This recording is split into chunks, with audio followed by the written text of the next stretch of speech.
Under center, victory formation, takes the snap, falls to a knee, and that'll do it.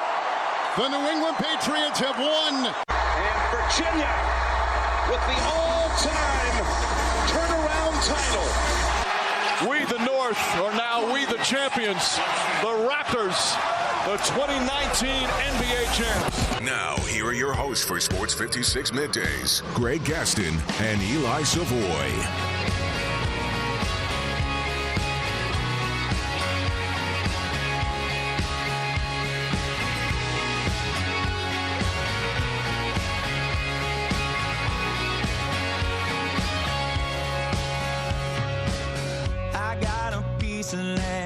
Out in the countryside, lay back and smell the sun, warm up the Georgia pie. Feels so good to be taking it easy. Why would I ever leave? 'Cause I know I got some good. Oh, this one's going to be fun. It is going to be a hoot. Welcome in, everybody, to Sports 56 Middays as we kick off the new work week. Greg Gaston, Eli Savoie, Austin Eldridge in the Family Leisure Studios, where family and fun come together. Family Leisure, 2120 Whitten Road. That's just north of I-40. It's the Monday, October 14th, 2019 edition of the program. Sports 56 Middays is delivered each and every day by our title and presenting sponsor, all the great folks at FedEx. Visit FedEx.com/e-commerce to see how FedEx can help you start, grow, and efficiently manage your business. I hope folks had a good weekend, although I know Tigers fans had a very rough weekend. And I can tell you this.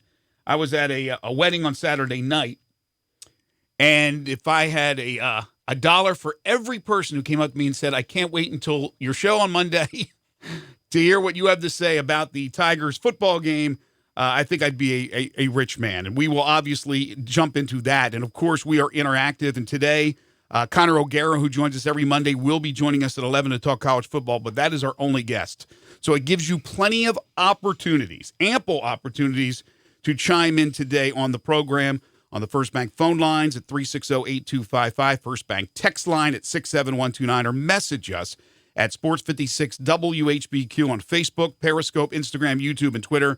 Take advantage of all those forums. We got the good, the bad, and the ugly from the weekend that was. Yes, we will get into Memphis Tigers basketball and the American Conference Media Day, which is taking place right now, but the coaches' votes are in from this morning. You've probably heard or read about it. We will dive into that. We'll hear from Penny Hardaway, James Wiseman. That'll be coming up a little bit later on in the show, and some people feel that the Tigers were dissed there as well as in the football game. We will talk about the Major League Baseball Conference Championship games as the Cardinals have struggled and the Astros evened it up last night in dramatic fashion. We will wrap up the whole college football weekend. A lot of things happening, including a victory for the Tennessee Volunteers. We will talk about the NFL and all the action that took place with one more game still to go this week, and that will be tonight. And speaking of tonight, the Grizzlies back on the hardwood. Their final home preseason game and their first against an NBA team. They'll play Charlotte tonight. Then they'll visit OKC Wednesday and San Antonio Friday before they get ready for the start of the regular season. It is going to be an extremely busy show. We'll wrap it up with one final thing. Mr. Savoie, how are you? Hope your weekend was better than a lot of Tigers fans. Yeah, I had a decent weekend. No issues. The Washington Nationals made it a little better for me. Are we really considering Charlotte an NBA team? I had to hesitate a little bit when I was saying that. Were we really calling them an NBA team? Well, barely. But then again, our beloved Grizzlies, we'll see how much better they are, in the regular season than the Charlottes and the Phoenixes and the other teams expected to be at the bottom of the barrel. And no Jonas Valanciunas, who's been put on the shelf for the entire preseason. Precautionary reasons. Hopefully he'll be okay. We don't need injuries already to start the season, but he is not going to play any preseason. But we want to start with what happened on Saturday. And again, you folks can line up and let us know how you feel. But first, it'll be me, followed by Eli. Okay. Let me say this first, and this is the obvious. The Tigers played like crap in the first half. It was reminiscent of Navy when they really, really stunk in the first half, and then they put it together in the second half. The Tigers' second half was much better. So you got to figure out what's going on with these slow starts. Brady White, and I got a million texts, was awful in the first half. Turned the ball over. He accounted for all 4 turnovers. 2 fumbles, a pick, and the fumble on the exchange. Tigers did not play their best football. Physically, I think in the first half, they were beaten up. In the second half, I thought they matched Temple's physicality. With all that said, as poorly as they played most of that game, on the road in Philadelphia against a good Temple team, Tigers had a chance to win that game. Tigers had a chance to win that game. Now, I'm not going to sit here and say that if they allowed that to be a catch by Joey Magnifico, who was magnificent in that game, that Riley Patterson was going to make the field goal, that they were going to win the game. But they had an opportunity. Or at least we thought they had an opportunity. Now, personally, I've watched every replay that they have that was available to us. And I'm still not convinced that ball hit the ground. I think it was a catch. But even if it did, the call was a catch on the field. Are you telling me that there was indisputable evidence to change that call? We see it all the time in sports. Indisputable evidence. And for the most part, I can't recall ever something that was so non-factual, meaning you didn't know for sure, overturned. I've never seen it. There was so much vagueness, if you will, on whether or not he caught that ball. To overturn that call, what the heck was going on with that replay official? And if I was Mike Norvell, who was living on the sideline, was very calm in the postgame, and I give him a lot of credit, I would have lost my job probably because I would have went bonkers. So again, whether or not Riley would have made the field goal, maybe they would have scored a touchdown. Maybe they would have won the game. Maybe they would not have won the game. Maybe would have missed the field goal. But they were screwed the opportunity to have that chance to win the game because you don't reverse that call. Again, I still think he caught it. But even if it somehow touched the ground, I think the job that people were doing on the internet was fantastic as far as angles and shadows and things of that nature. But Eli, I don't know anybody in their right mind who's a replay official that would overturn something like that other than that guy on Saturday. Yeah, it was interesting watching it because at first when the play happened, I thought because it was crazy that Brady even got the ball anywhere close to Magnifico to have a chance because he had a guy holding on to him as he was throwing the ball. And then Magnifico makes the diving effort. And at first I thought, oh, there's no way he caught that. They didn't complete that pass, did they?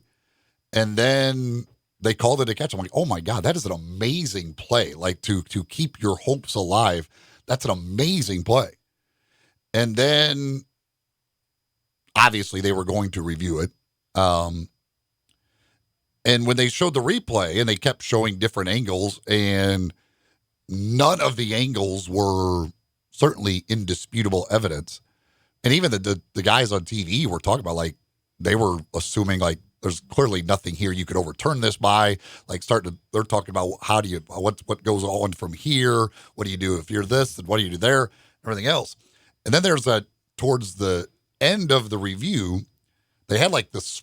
I think they had a split screen up. I think they had the referee maybe I think it was looking at it, and then they had a camera on Mike Norvell, and he was talking to 2 of the other officials, and then you could see that at that moment they have clearly just told Mike Norvell that it's going to be overturned, and he starts going crazy, and he's using some words he can't say on the radio, and he keeps saying it was his arm, it was his arm, it was his arm, and I was like, oh my gosh, they're about to announce that this is overturned.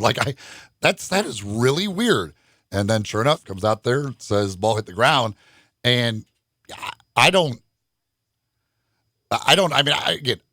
do I believe the ball hit the ground? I believe it in all likelihood did. Logic tells me it did. But that is not a reason to overturn a call. If they called it incomplete on the field, I would say you would stick with that. There is nothing video-wise that could tell you one way or another. So to me, in that situation, you just have to stick with what was called on the field because there's nothing to tell you any different. My mindset had already gone on to whether or not Riley Patterson is going to be able to make a big kick, because I know he's got a great leg, but he's missed some big-time opportunities for game winners. I had moved on from this was a catch. When they announced it, and I didn't see what you saw with Mike. So I was just blown away with that reversal. Now, ironically, when we had Mike on Thursday, as we do every week, I asked him, is there any difference in playing in a pro stadium like the Link where the Eagles play compared to a small stadium like at Louisiana Monroe or at Mobile? And I wasn't thinking, nor was he answering it by thinking, well, yeah, maybe it's the fact that there will be more angles from the Jumbotron to look at a video replay situation. I mean, who would have thought that would come back to end up haunting this team? But supposedly this phantom angle that they had from the Jumbotron, even Rod Carey, the coach at Temple, said, I thought he caught it. And then later he said, yeah, but then I saw the Jumbotron and I knew it hit the ground. If the arms are under the ball, which seemed like they were, and the ball touches the ground, that's still a catch. Now, the ball did pop up from his either arms or ground, in which he retained possession. But it did become dislodged. The question is, did it pop off the ground, or did it pop off his arm, which was cradling the ball and was under the ball? I couldn't tell either way. I hear what you're saying about logic, but we couldn't see that. Nobody could see that. This is not what, and I know it's going against the team I work for. It's going against the school we cover.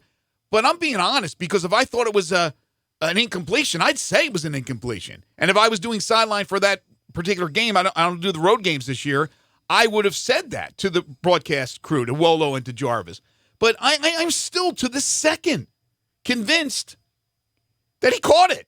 Magnifico thought he caught it. I mean, I can understand him saying that even if he didn't, but I believe it. I believe everything that I heard from the Tigers, everything that I saw with my eyes, but it still comes down to how can you overturn that? In the rule book, indisputable evidence to overturn it. There's no way you can do that. I am shocked if people are just not still going off on that. I know the Tigers have to move on. They got a huge game against Tulane. Their goals are still in front of them. This doesn't end the season by any stretch of the imagination.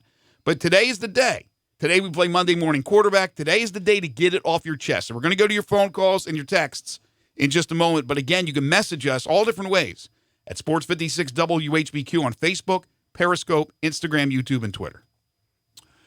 Yeah, and the funny thing that I thought of after all of this, because now the only thing that has been talked about since the game is really that play and the team.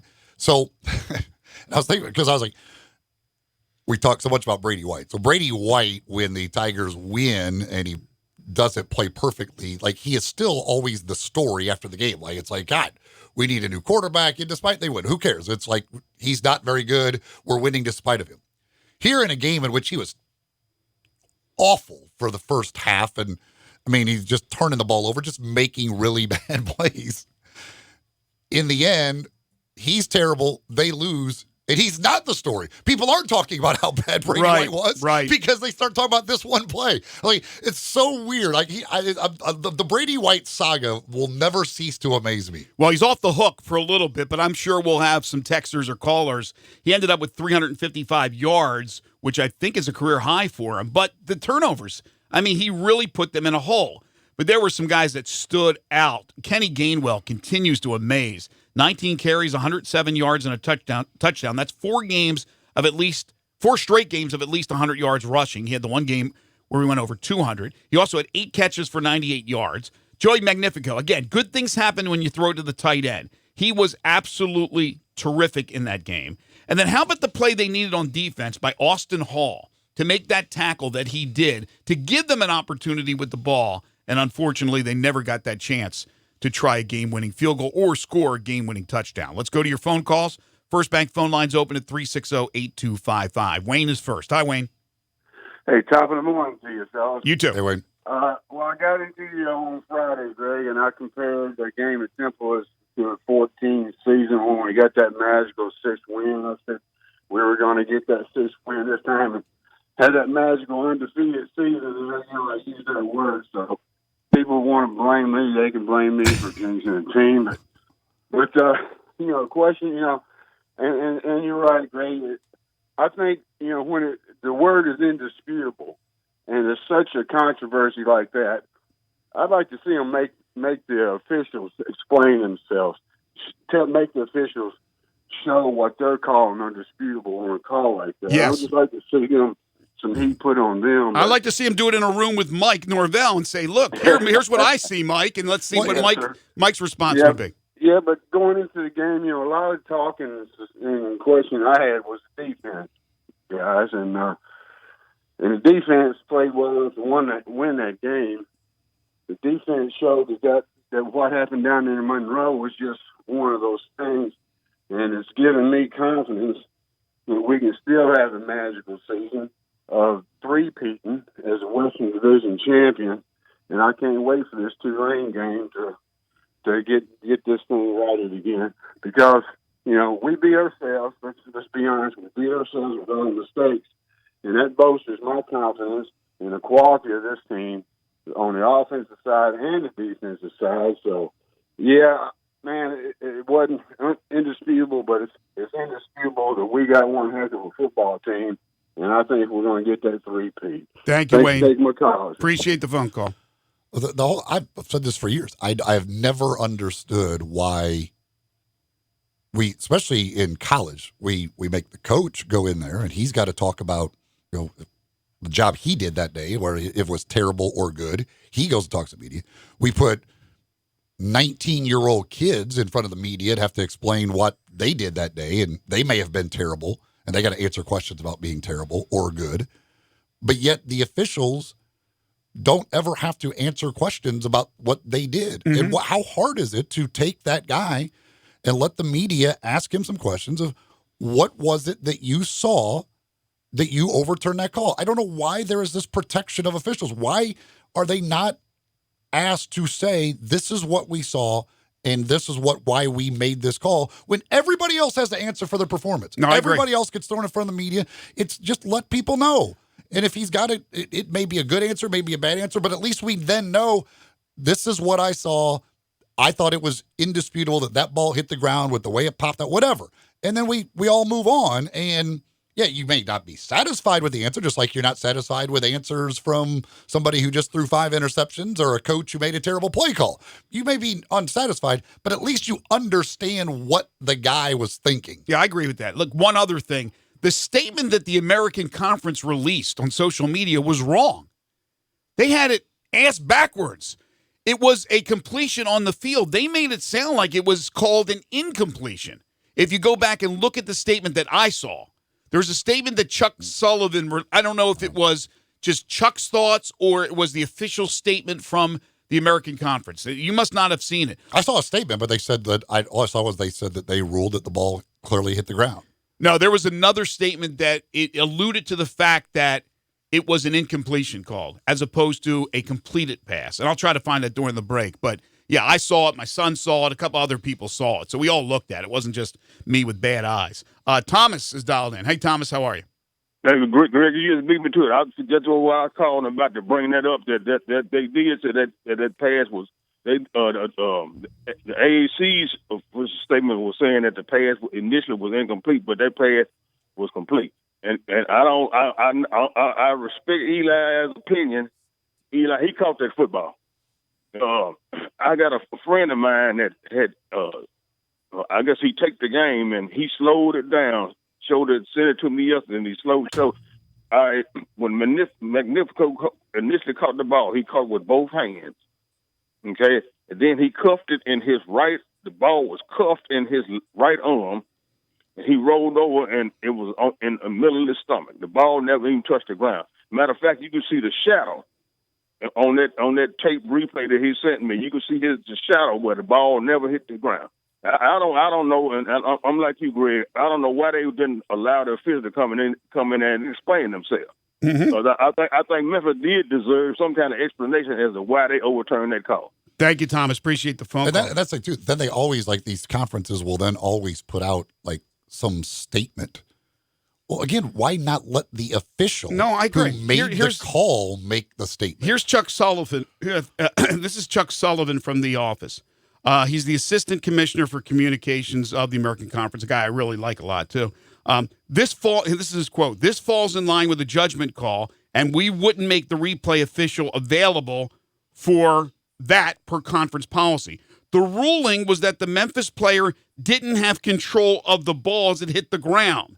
No, the ruling was it was a catch, and there was enough video evidence to confirm it." I think it's worded poorly. He's saying the ruling by the replay official was that he didn't have control when the ball hit the ground. The ruling was that that statement is about the replay ruling. He's saying the ruling by the replay official is that he did not have control when the ball hit the ground. Okay, I see what you're saying. And then he says there's the video evidence to prove it. Well, that I don't believe. Prove to us that there's video evidence to prove that it hit the ground, because I haven't seen it. I have not seen it. And again, if it's that minuscule, how are you overturning it? The word, once again, is indisputable. 4 words. Five. Indisputable. Come on now. Let's go to one more call, and then we'll take the break. Bill is next. Hi, Bill. Hey, guys. How you doing? Good, thank you. I just talk about the game. I was watching it when that happened, and the announcers did come on there and say they saw it on a Jumbotron, which blew it up a lot bigger, and the point of the ball did touch the ground. You know, his hands were under that. It can touch the ground. We know that, right? His hands were under. His hands were under the ball. That's just what they said. I didn't see it on the Jumbotron. I saw what we saw on TV. You know, the announcers said they saw it on Jumbotron. Of course, the officials, and they can't go by that. They got right. But let me just say this: I have seen the Jumbotron video 10 different times. I can't even figure out where the ball is. I mean, it's just 10 times I've looked at this, and I can't tell if there's a ball. Somebody actually did a great job on Twitter yesterday to show where it was the shadow of Magnifico's arm. I can't tell. Okay, I don't have 20. I mean, I have pretty good vision, but I probably don't have 20/20 vision anymore. I want people to see that. And if somebody could tell me clearly there's no question that hit the ground and should be changed, then I will respect that decision by that person. But to me, I don't believe it. I don't see it. Yeah. Well, that's, it may not have been undisputed evidence, but, that's just what I saw. Gotcha. There, like you. Thank you, Bill. I'll see you later. Appreciate it. Bye-bye. All right.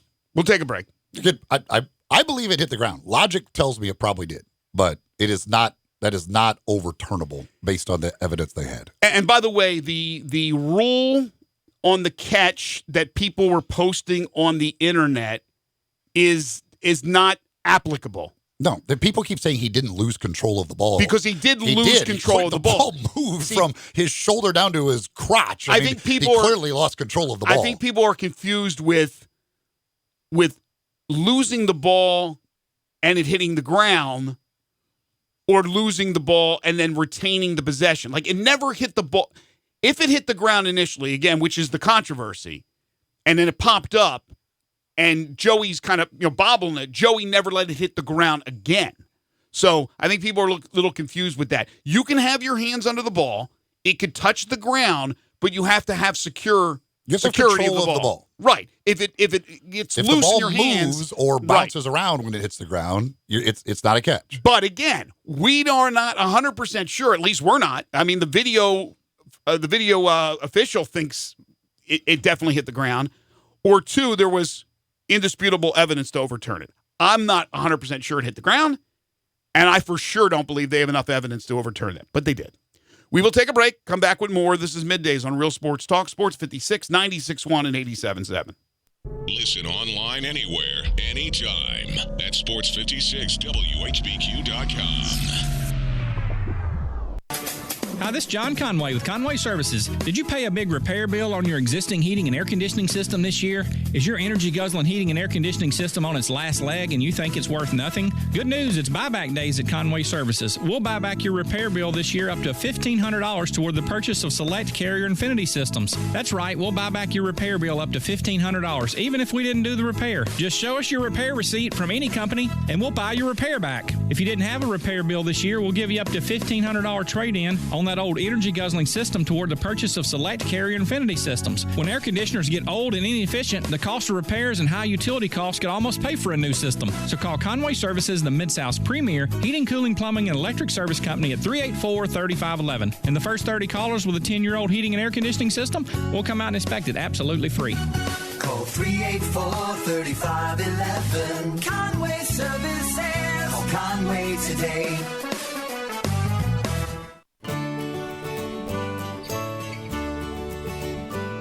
Fall is fast approaching, and you know what that means.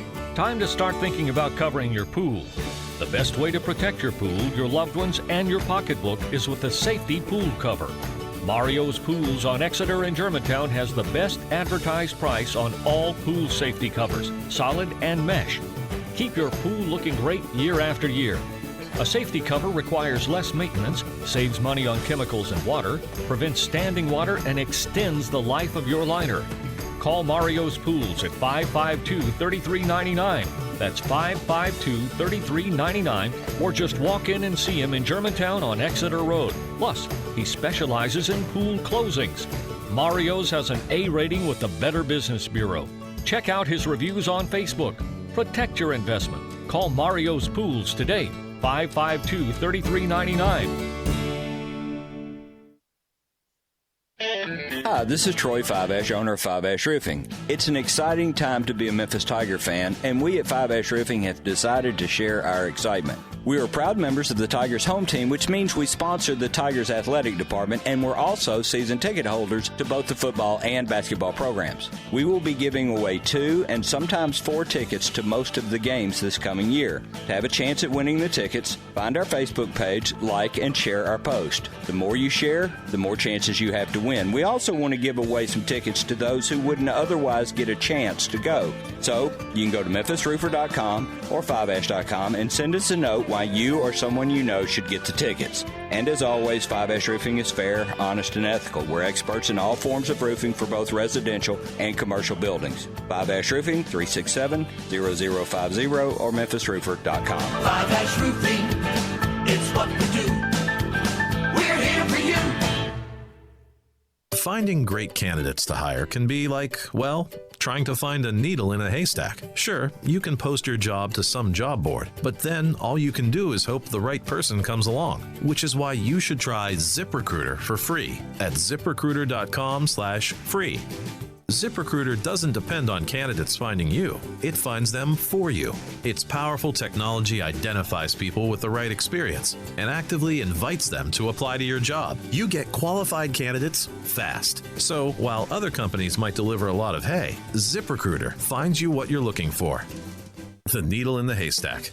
See why 4 out of 5 employers who post a job on ZipRecruiter get a quality candidate within the first day. ZipRecruiter, the smartest way to hire. And now you can try ZipRecruiter for free. That's right, free at ZipRecruiter.com/free. That's ZipRecruiter.com/free. ZipRecruiter.com/free. New Life Medical Center has moved to a new, larger location that allows them to better serve their patients. I go to New Life Medical Center for testosterone replacement therapy, which is one of many things they do. They also treat erectile dysfunction and can relieve the pain of joint injuries with stem cell and platelet-rich plasma treatments. They also take care of patients with diabetes, high blood pressure, sick visits, and much more with no appointment necessary and minimal wait times. New Life Medical Center is now at 9160 Highway 64. That's just off I-40. Stop in and see what they can do for you. Now, back to Sports 56 Middays delivered by FedEx. This hour is also brought to you by Davis Motorhome Mart. Here once again are Greg Gaston and Eli Savoie.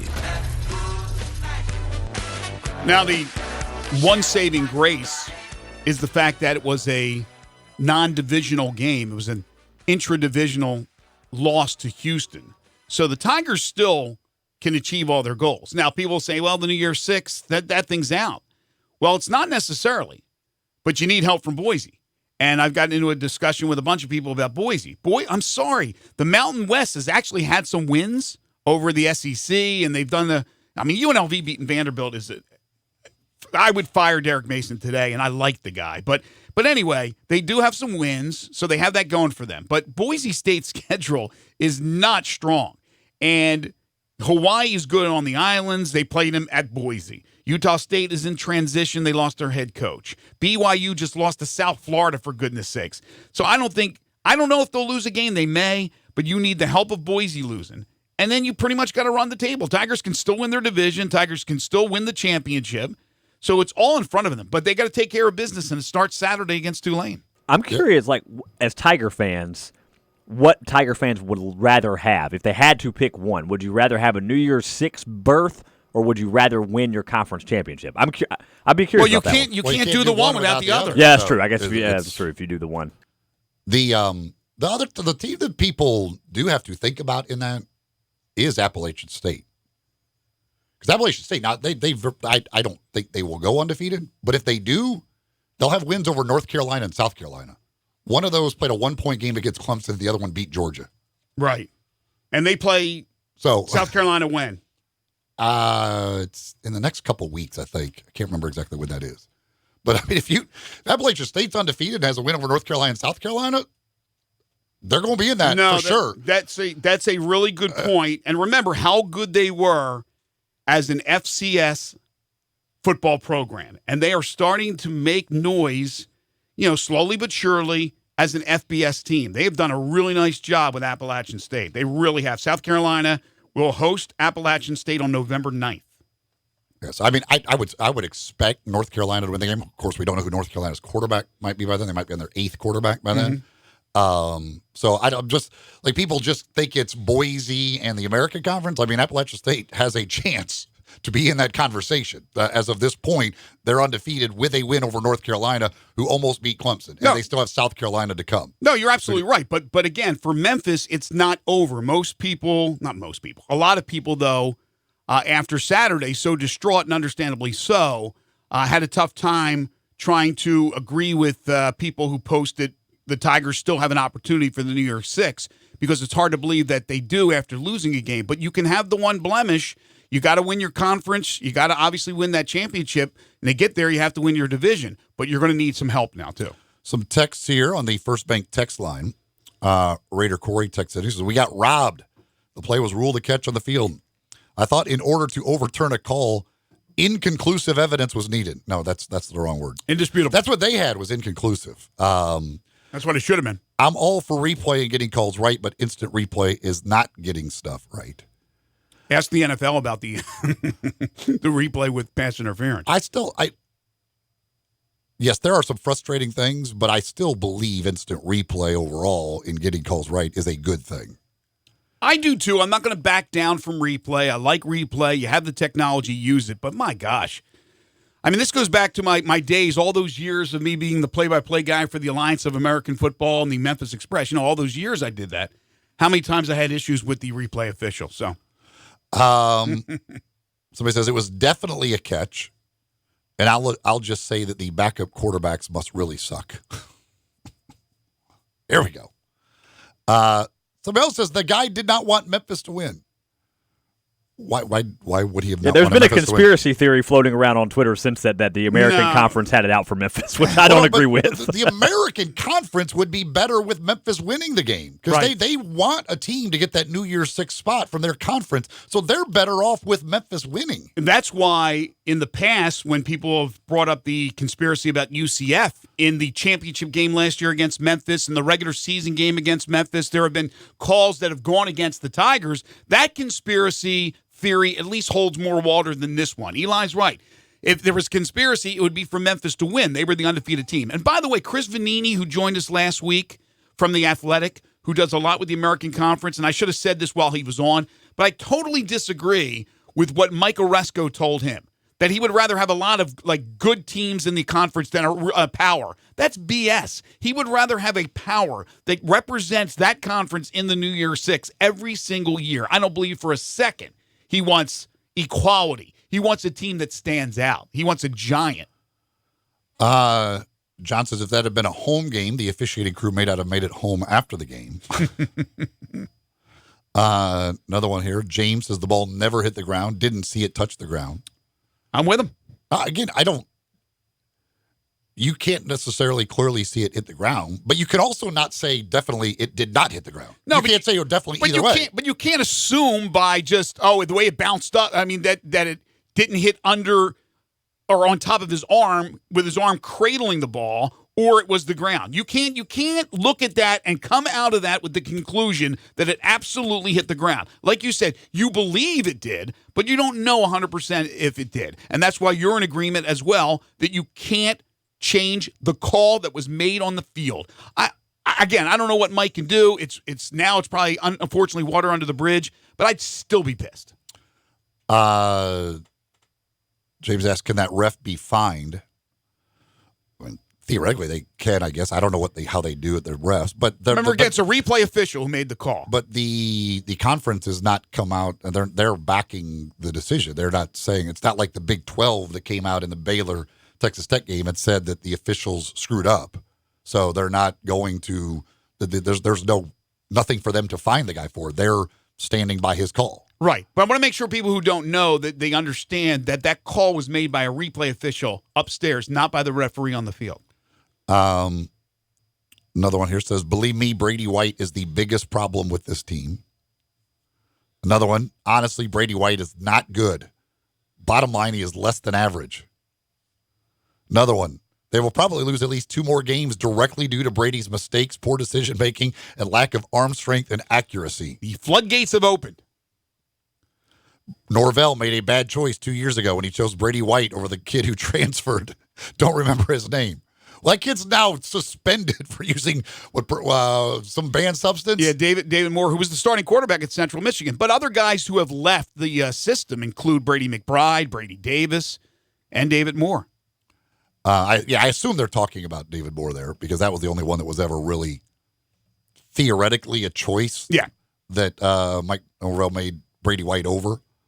Because they were technically competing for the starting job at that time. Right. No, I think you're right.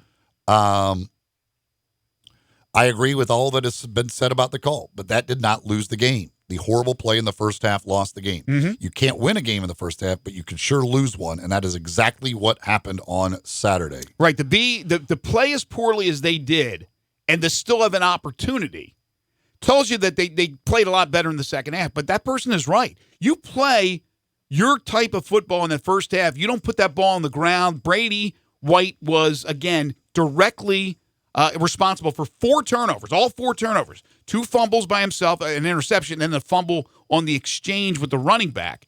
You cut that down to 2, I don't think there's even an issue at the end of the game. You're winning that football game. You took the momentum away in the second half.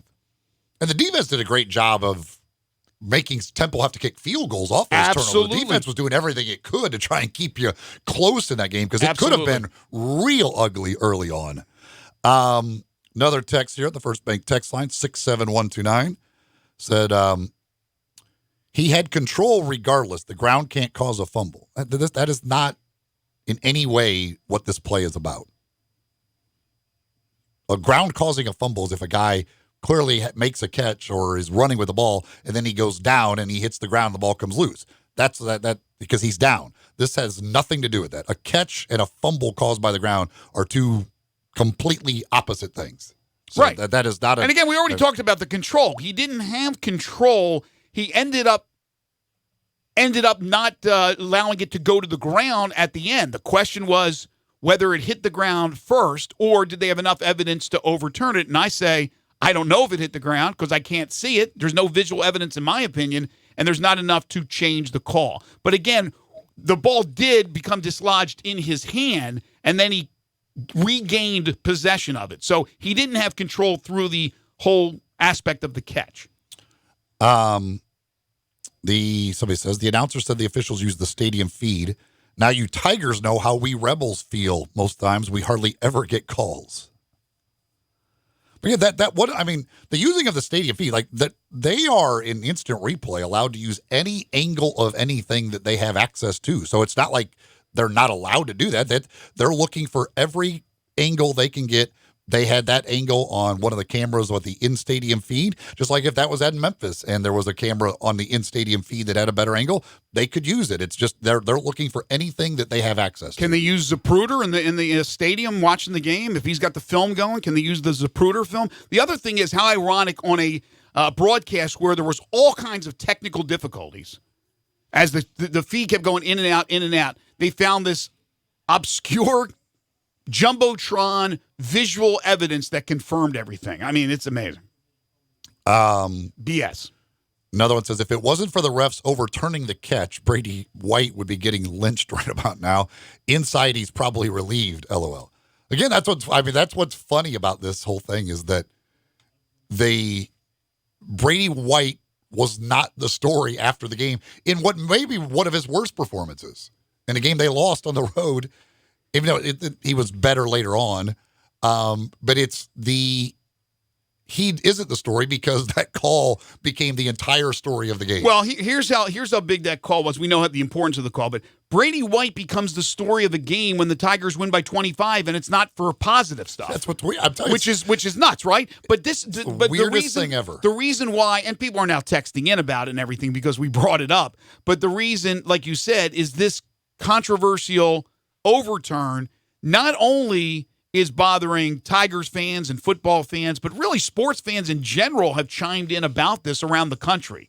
I mean, big-time writers and Golf people that Digest even see did a thing on it, which was funny. I don't know why Golf Digest felt the need to. Did you notice who the byline was written by, the writer?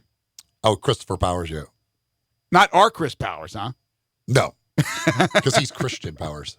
Oh, okay. He goes by Christian. But anyway, yeah, I saw Golf Digest, other people chiming in. Again, I don't think I've seen one time where somebody has said, yeah, that was indisputable. You need to change that. Well, except for the replay Temple official. fans have, but. Yeah, Temple fans maybe. Temple fans maybe Rod Carey. But. Temple fans believe it was clear as possible. Yeah, as clear as day.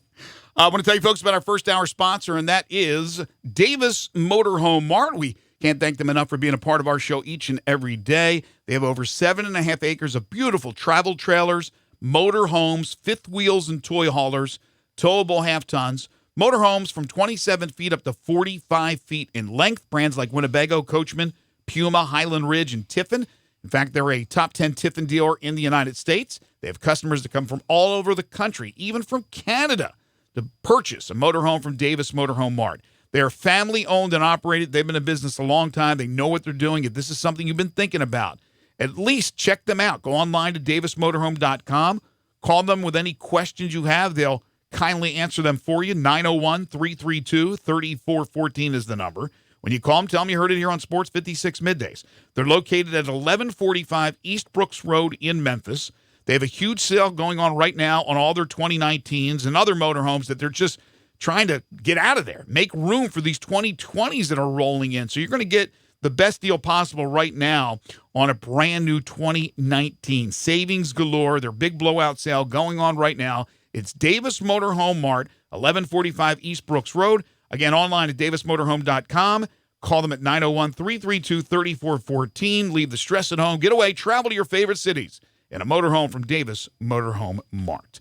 All right, we'll come back. We'll talk more about the Tigers. Then Connor O'Gara will join us as we'll dive into the other college football of the weekend, SEC and National. Then Tiger basketball, American Conference Media Day today for basketball. We'll tell you what they had to say about the Tigers. We'll hear from the Tigers. We'll talk some Major League Baseball playoffs and Grizzlies as well. It's all coming up on a very loaded edition, and we want to continue to hear from you on the First Bank phone lines at 360-8255. First Bank text line 67129, or message us, please, at Sports 56 WHBQ on Facebook, Periscope, Instagram, YouTube, and Twitter. This is Middays on Real Sports Talk, Sports 56, 96.1 and 87.7.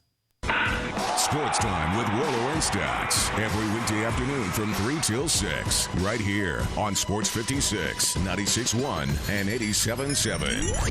I want to invite you to come by the Spirit Shop. You know, that little log cabin on Poplar? Your liquor and wine oasis. The Spirit Shop has been providing sports fans their beverage needs since way back in 1969. So come in now and get ready for the big game. Whether your favorite team wins or loses, the Spirit Shop will help you celebrate or ease that pain away. The Spirit Shop is open every day, and they're located perfectly at 4848 Poplar. That's the corner of Poplar and St. Nick. You'll see the dedication in every single step.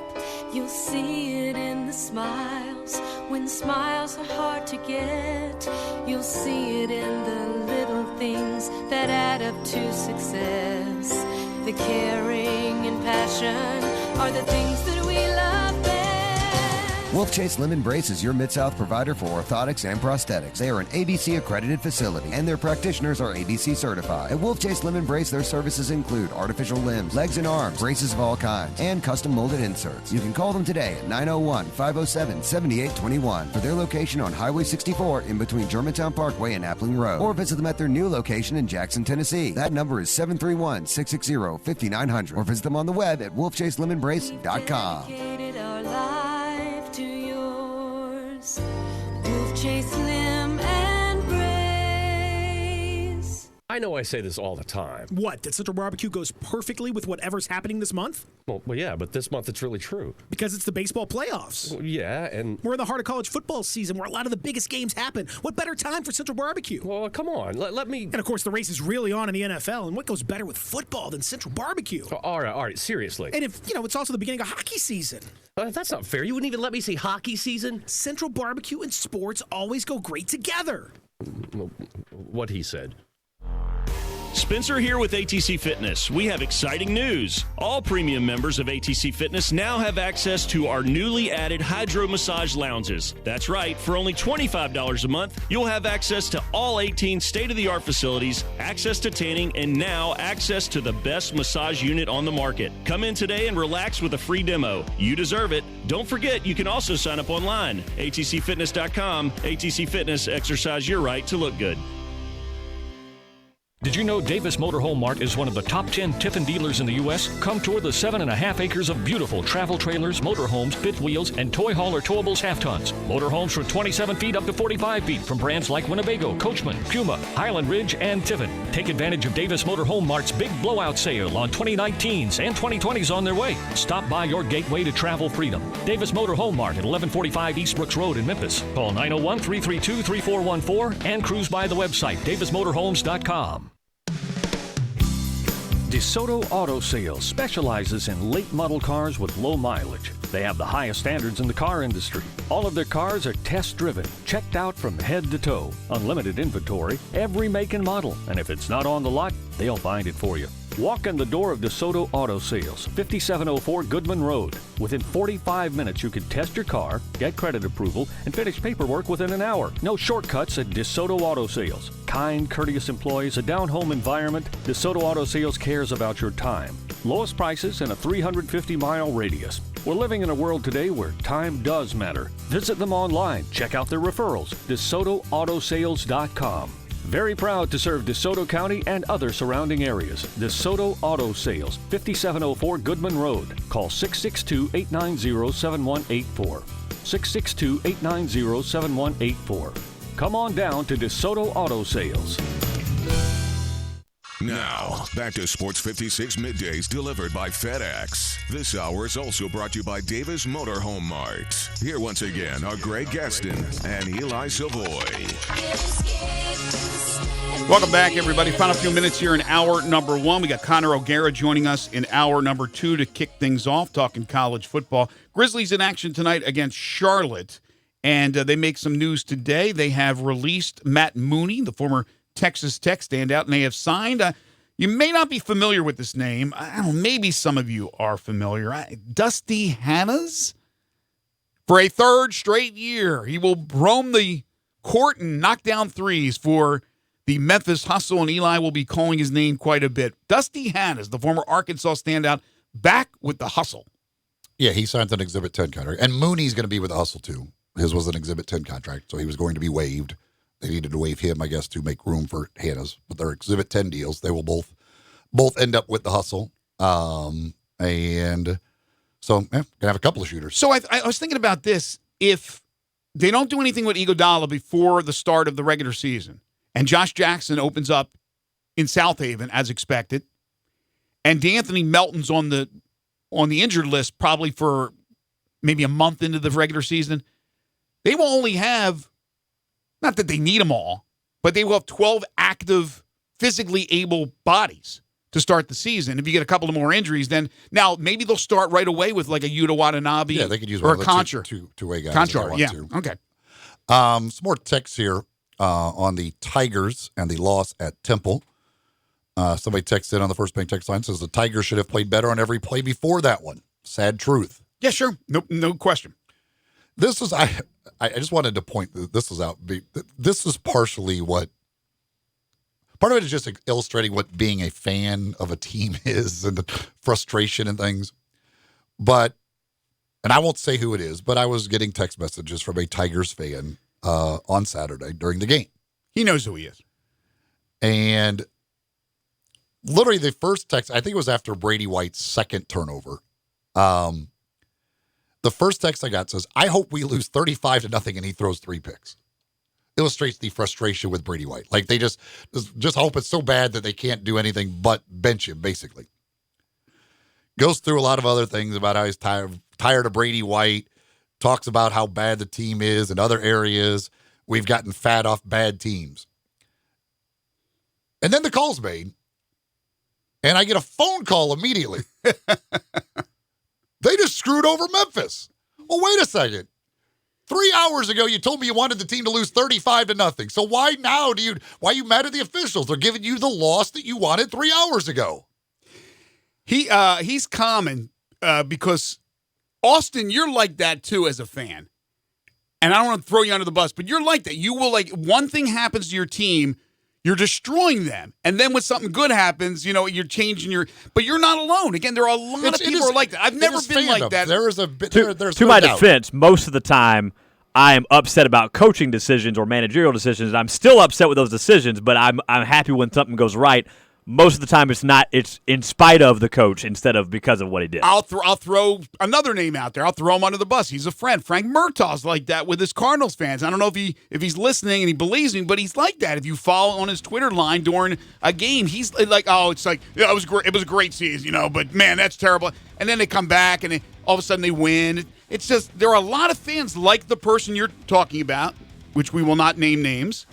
Austin, that's Frank, again, other people like that. It just illustrates what being a fan is. A lot of up and downs with being a fan. When things are bad, it is doom and gloom. It's the end of the world. And then when things are good, it's the greatest thing ever. Like that's just the way. That's what's great about sports. There's the emotion of it and the roller coaster it takes you through on a daily basis. It is. Or you can be like me when I tell you, and you have to believe me because these are my teams and I know my teams, that Gabe Kapler was not the right guy, that he needed to be fired, and he got fired. Or that the Terps are a bad football team, and Mike Loxley will go down as one of the worst hires ever. What? Is it proven out? You bet you it is. I know these things. So for me, it's not like, hey, look, they just clobbered Syracuse. Go back and see if I ever tweeted anything about that. I didn't, because I knew what was to come, and that's going to be probably 4 total wins from this team. There. We'll take a break. Connor O'Gara's next. Hour 2. Sports 56 Middays on a fired-up Monday. Right here on Real Sports Talk. Sports 56, 96.1 and 87.7.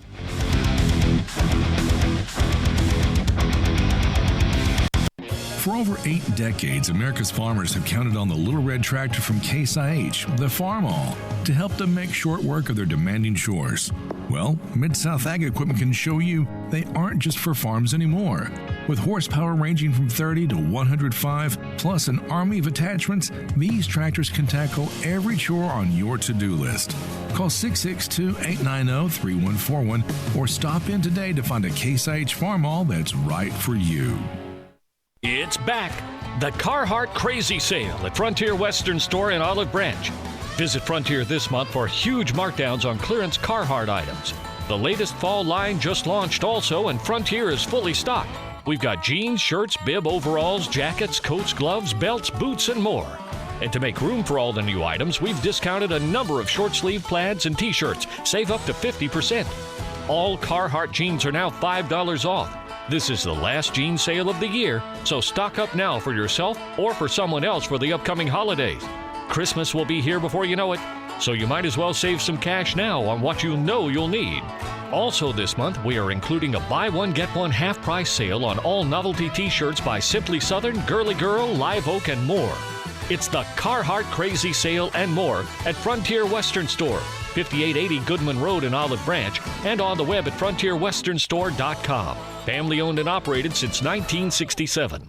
I Buy Houses, 901-406-1101. That's 901-406-1101. I Buy Houses. I Buy Houses will buy a house in any area, in any condition, and yes, it's guaranteed to close in 5 days. If you need to sell your home quickly, call 901-406-1101. If you've been through a divorce, if you lost your job, if you're tired of renters, I Buy Houses can get you your money quickly. I Buy Houses will buy your home in Shelby County, DeSoto County, Memphis, Bartlett, South Haven, Horn Lake, Olive Branch, anywhere and everywhere in between in any condition. And yes, they're open 24 hours a day, 7 days a week. I Buy Houses, 901-406-1101. That's 901-406-1101. Grab that pen, 901-406-1101. I Buy Houses. Pop the top on your next party. 34 North Cocktails. Available in Memphis now. Great for football grove parties, around the hunting campfire, and when you get home, entertain friends. Pop a premium can of Barrel Thief. Tastes just like an old-fashioned Barrel Thief made with aged bourbon, bitters, a hint of orange, a touch of vanilla, 15% ABV. Then, for you vodka lovers, try Sneaky Pucker, a refreshing lemonade premium vodka cocktail, 12.5% ABV. Made with super premium vodka, lavender, simple syrup, and lemonade. Delicious and smooth. Let the party begin with 34 North Cocktails. I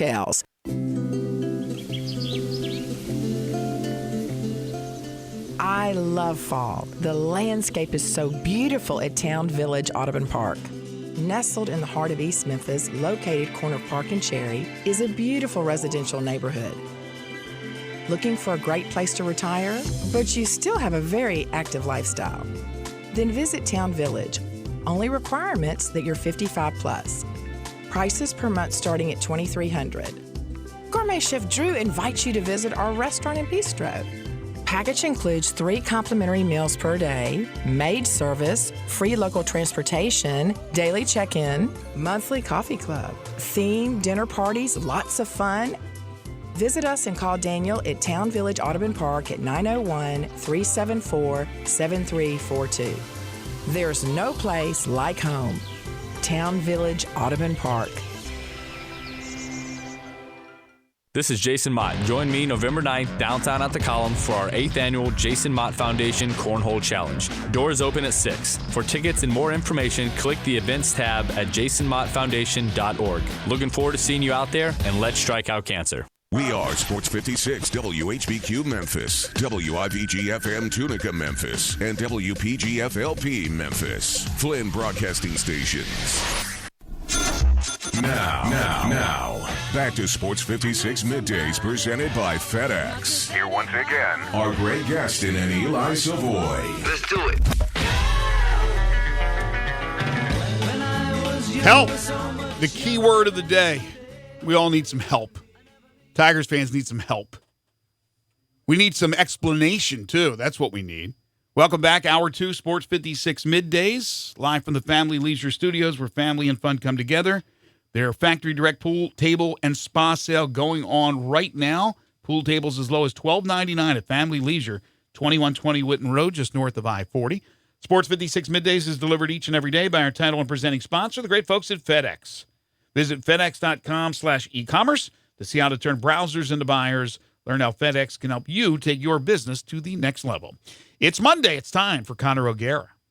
It's time to talk some SEC and college football on Sports 56 Middays. Joining Greg and Eli is Connor O'Gara from SaturdayDownSouth.com. Now, here's Connor with Greg and Eli. He is Connor O'Gara, senior national columnist for SaturdayDownSouth.com and SaturdayTradition.com. You can follow him on Twitter at CJ O'Gara. All right, Connor, so this is not a big deal in the scope of things, but the AP poll came out yesterday, coaches poll as well, and Georgia, after losing to South Carolina, dropped to 10th. I knew they'd take a nosedive because there are so many good teams in front of them. How are they 2 spots behind Notre Dame? They have the same record, 5-1, and they beat Notre Dame. Yeah, I mean, I see both sides of the coin with that. I get it because Georgia has the head-to-head advantage, and with the same record, you say, okay, that should determine everything. But it is more than just that. I mean, it's resume. It's figuring out, all right, what's the rest of Notre Dame's schedule look like, and what's Notre Dame's loss? What does Notre Dame's loss look like? I'm not a big strength of loss guy completely, as much as some people are. But I think that went into account. To be honest, I haven't really given that much thought just because something like this is going to sort itself out. Sure. If Georgia continues to win games, if Notre Dame continues to win games, Georgia will be ahead of Notre Dame. But I think that maybe there was a little bit of the, hey, Georgia doesn't deserve to still be in the top 7 after a game like what we saw yesterday, whereas Notre Dame at least rose above expectations in that game against Georgia, I would say. The question for me is, how the hell does Georgia lose to South Carolina and their third-string quarterback? So I'll give Georgia's defense a little bit of a break on this because I don't really think Vicarian Joyner did a ton to win that game. No. I give him credit for coming in there and not turning the ball over, doing some things to keep South Carolina at least from avoiding that colossal mistake, which everybody was sort of expecting them to make. But South Carolina showed up like a team that didn't care that it lost to UNC, didn't care that it got smoked by Mizzou. It said, we're going to take this bye week, and we're going to show up ready to go in Athens, and we're going to surprise this team that thinks it can just walk in here and win a game. Georgia now, for the third straight game, walked into the first half and just thought that showing up was going to be good enough. And that wasn't the case at all, and it finally ran into a team that could expose that.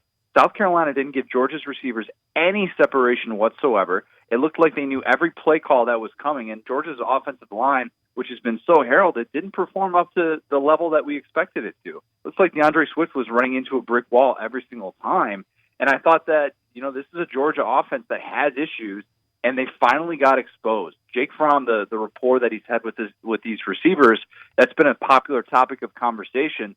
Well, when you're not able to get separation, the offense looks really, really difficult. In South Carolina's defensive backs, credit them, they did a fantastic job.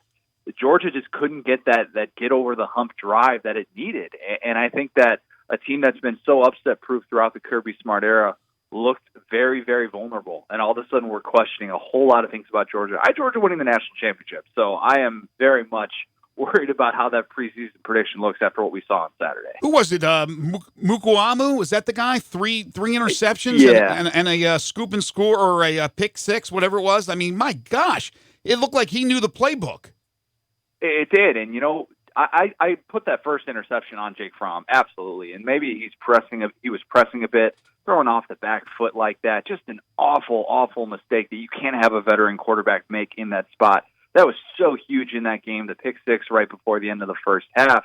And, the other 2 interceptions, though, I thought were more about Jake Fromm and his receivers not being on the same page. There was one that was supposed to be a back shoulder throw, did not prove to be the case.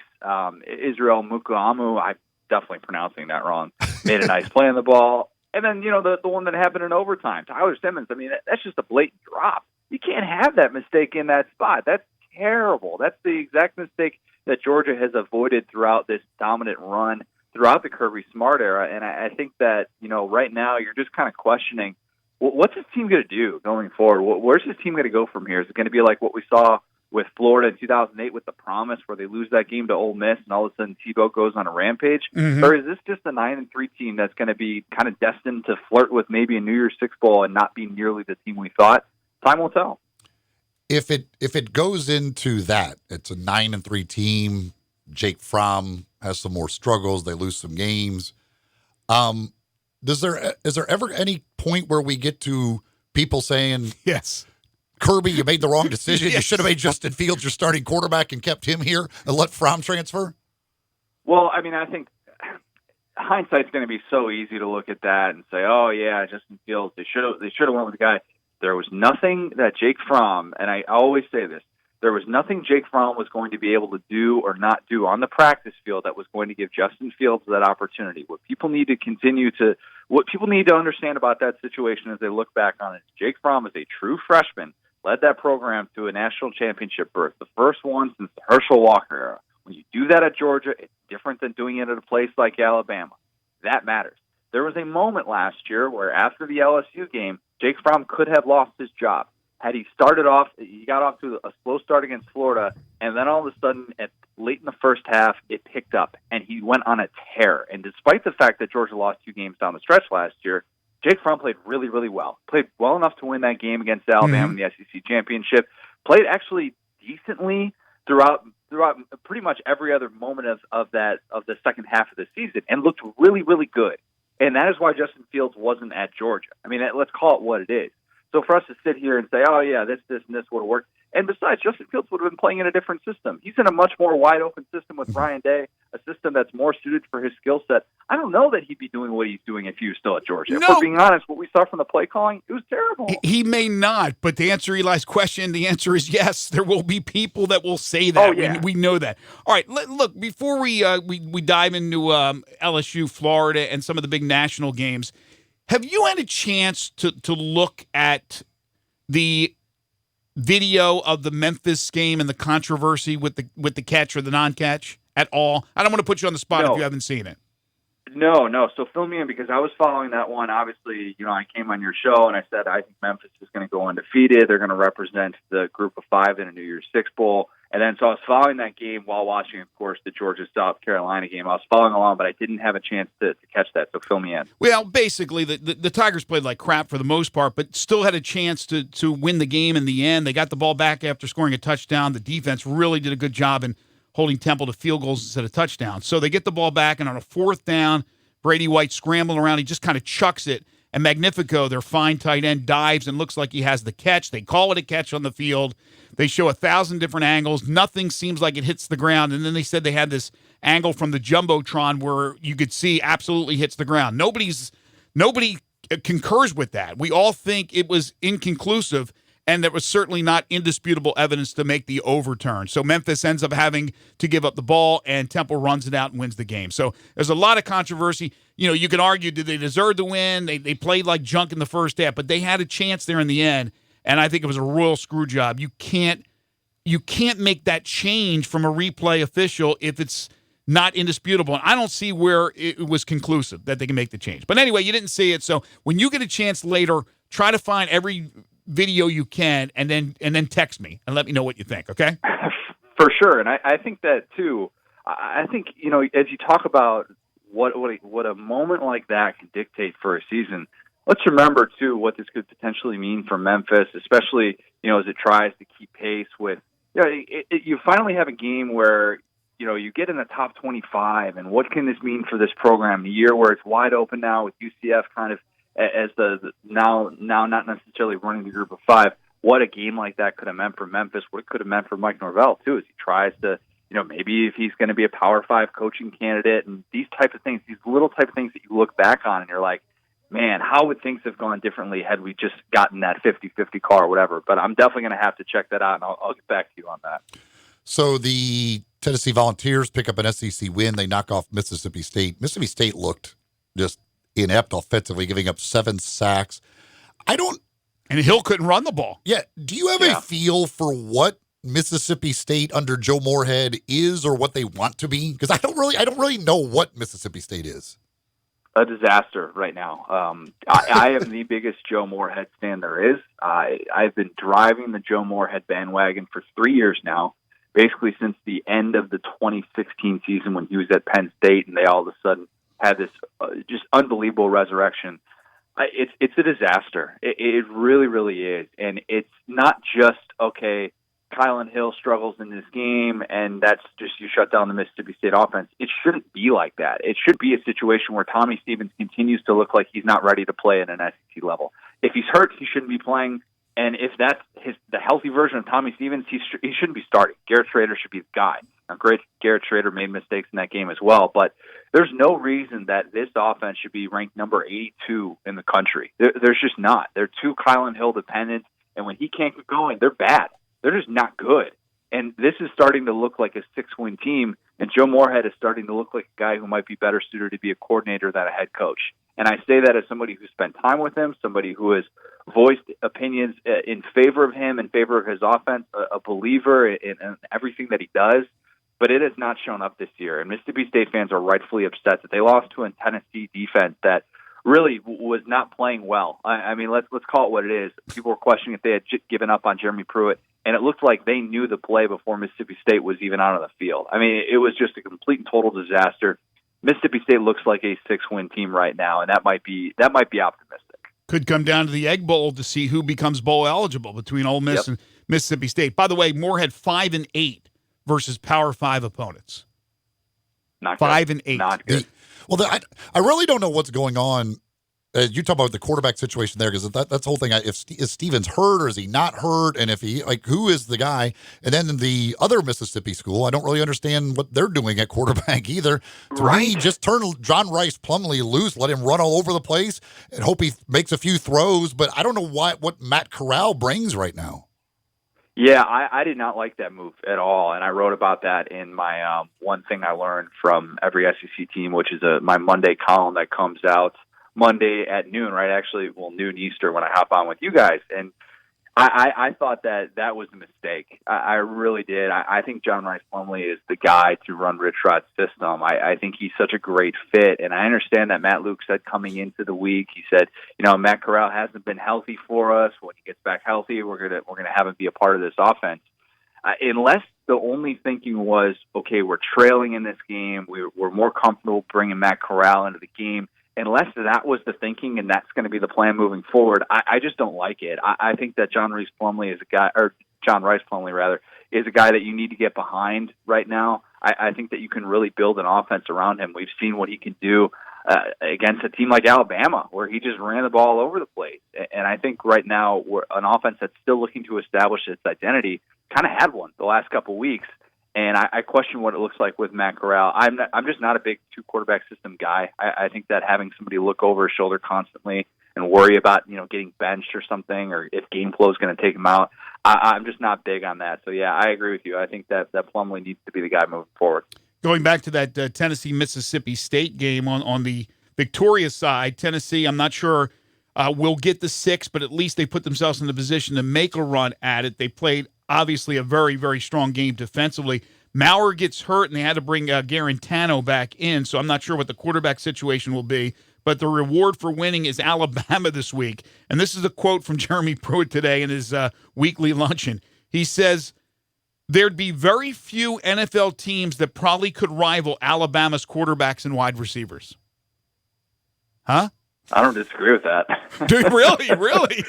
I mean, I know these guys are unbelievable, but seriously, the rival NFL quarterbacks and wide receivers. The receivers, I'm telling you. Well, those guys will all be in the NFL. They're all first-round picks. Yeah, but they don't always all pan out. But, I mean, that's the statement when we always say, well, can Alabama beat the Miami Dolphins? Oh, yeah, they can beat the Dolphins. No, they can't beat the Dolphins, so I don't know about this statement. But anyway, what did you think of that?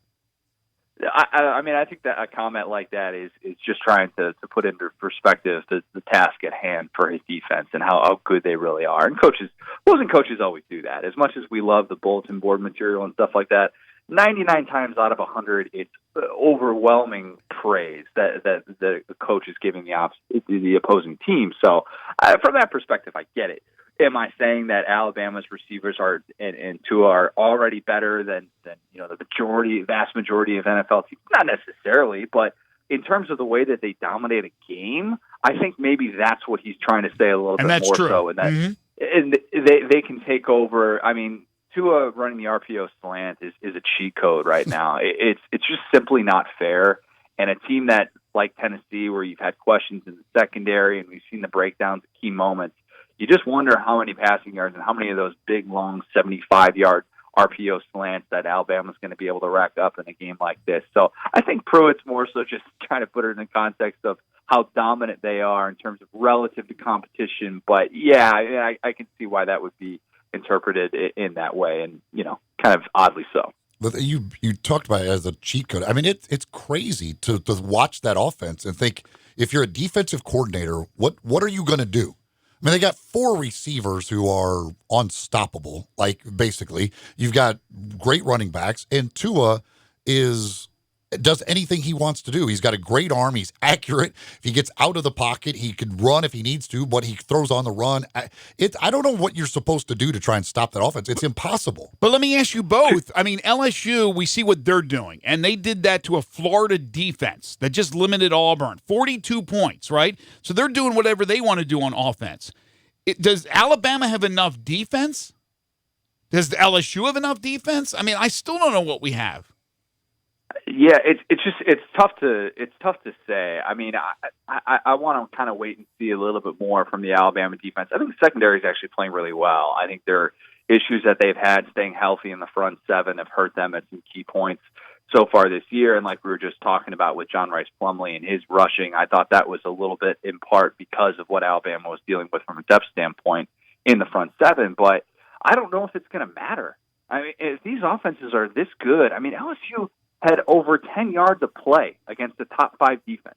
I mean, that's insane. It's insane. And I understand that A&M's secondary isn't exactly an all-world unit, but you know, Mike Elko's defense at A&M still contained Trevor Lawrence, forced him to make some really, really difficult throws in that game, and that was still a top 30 passing defense coming into that game against Alabama.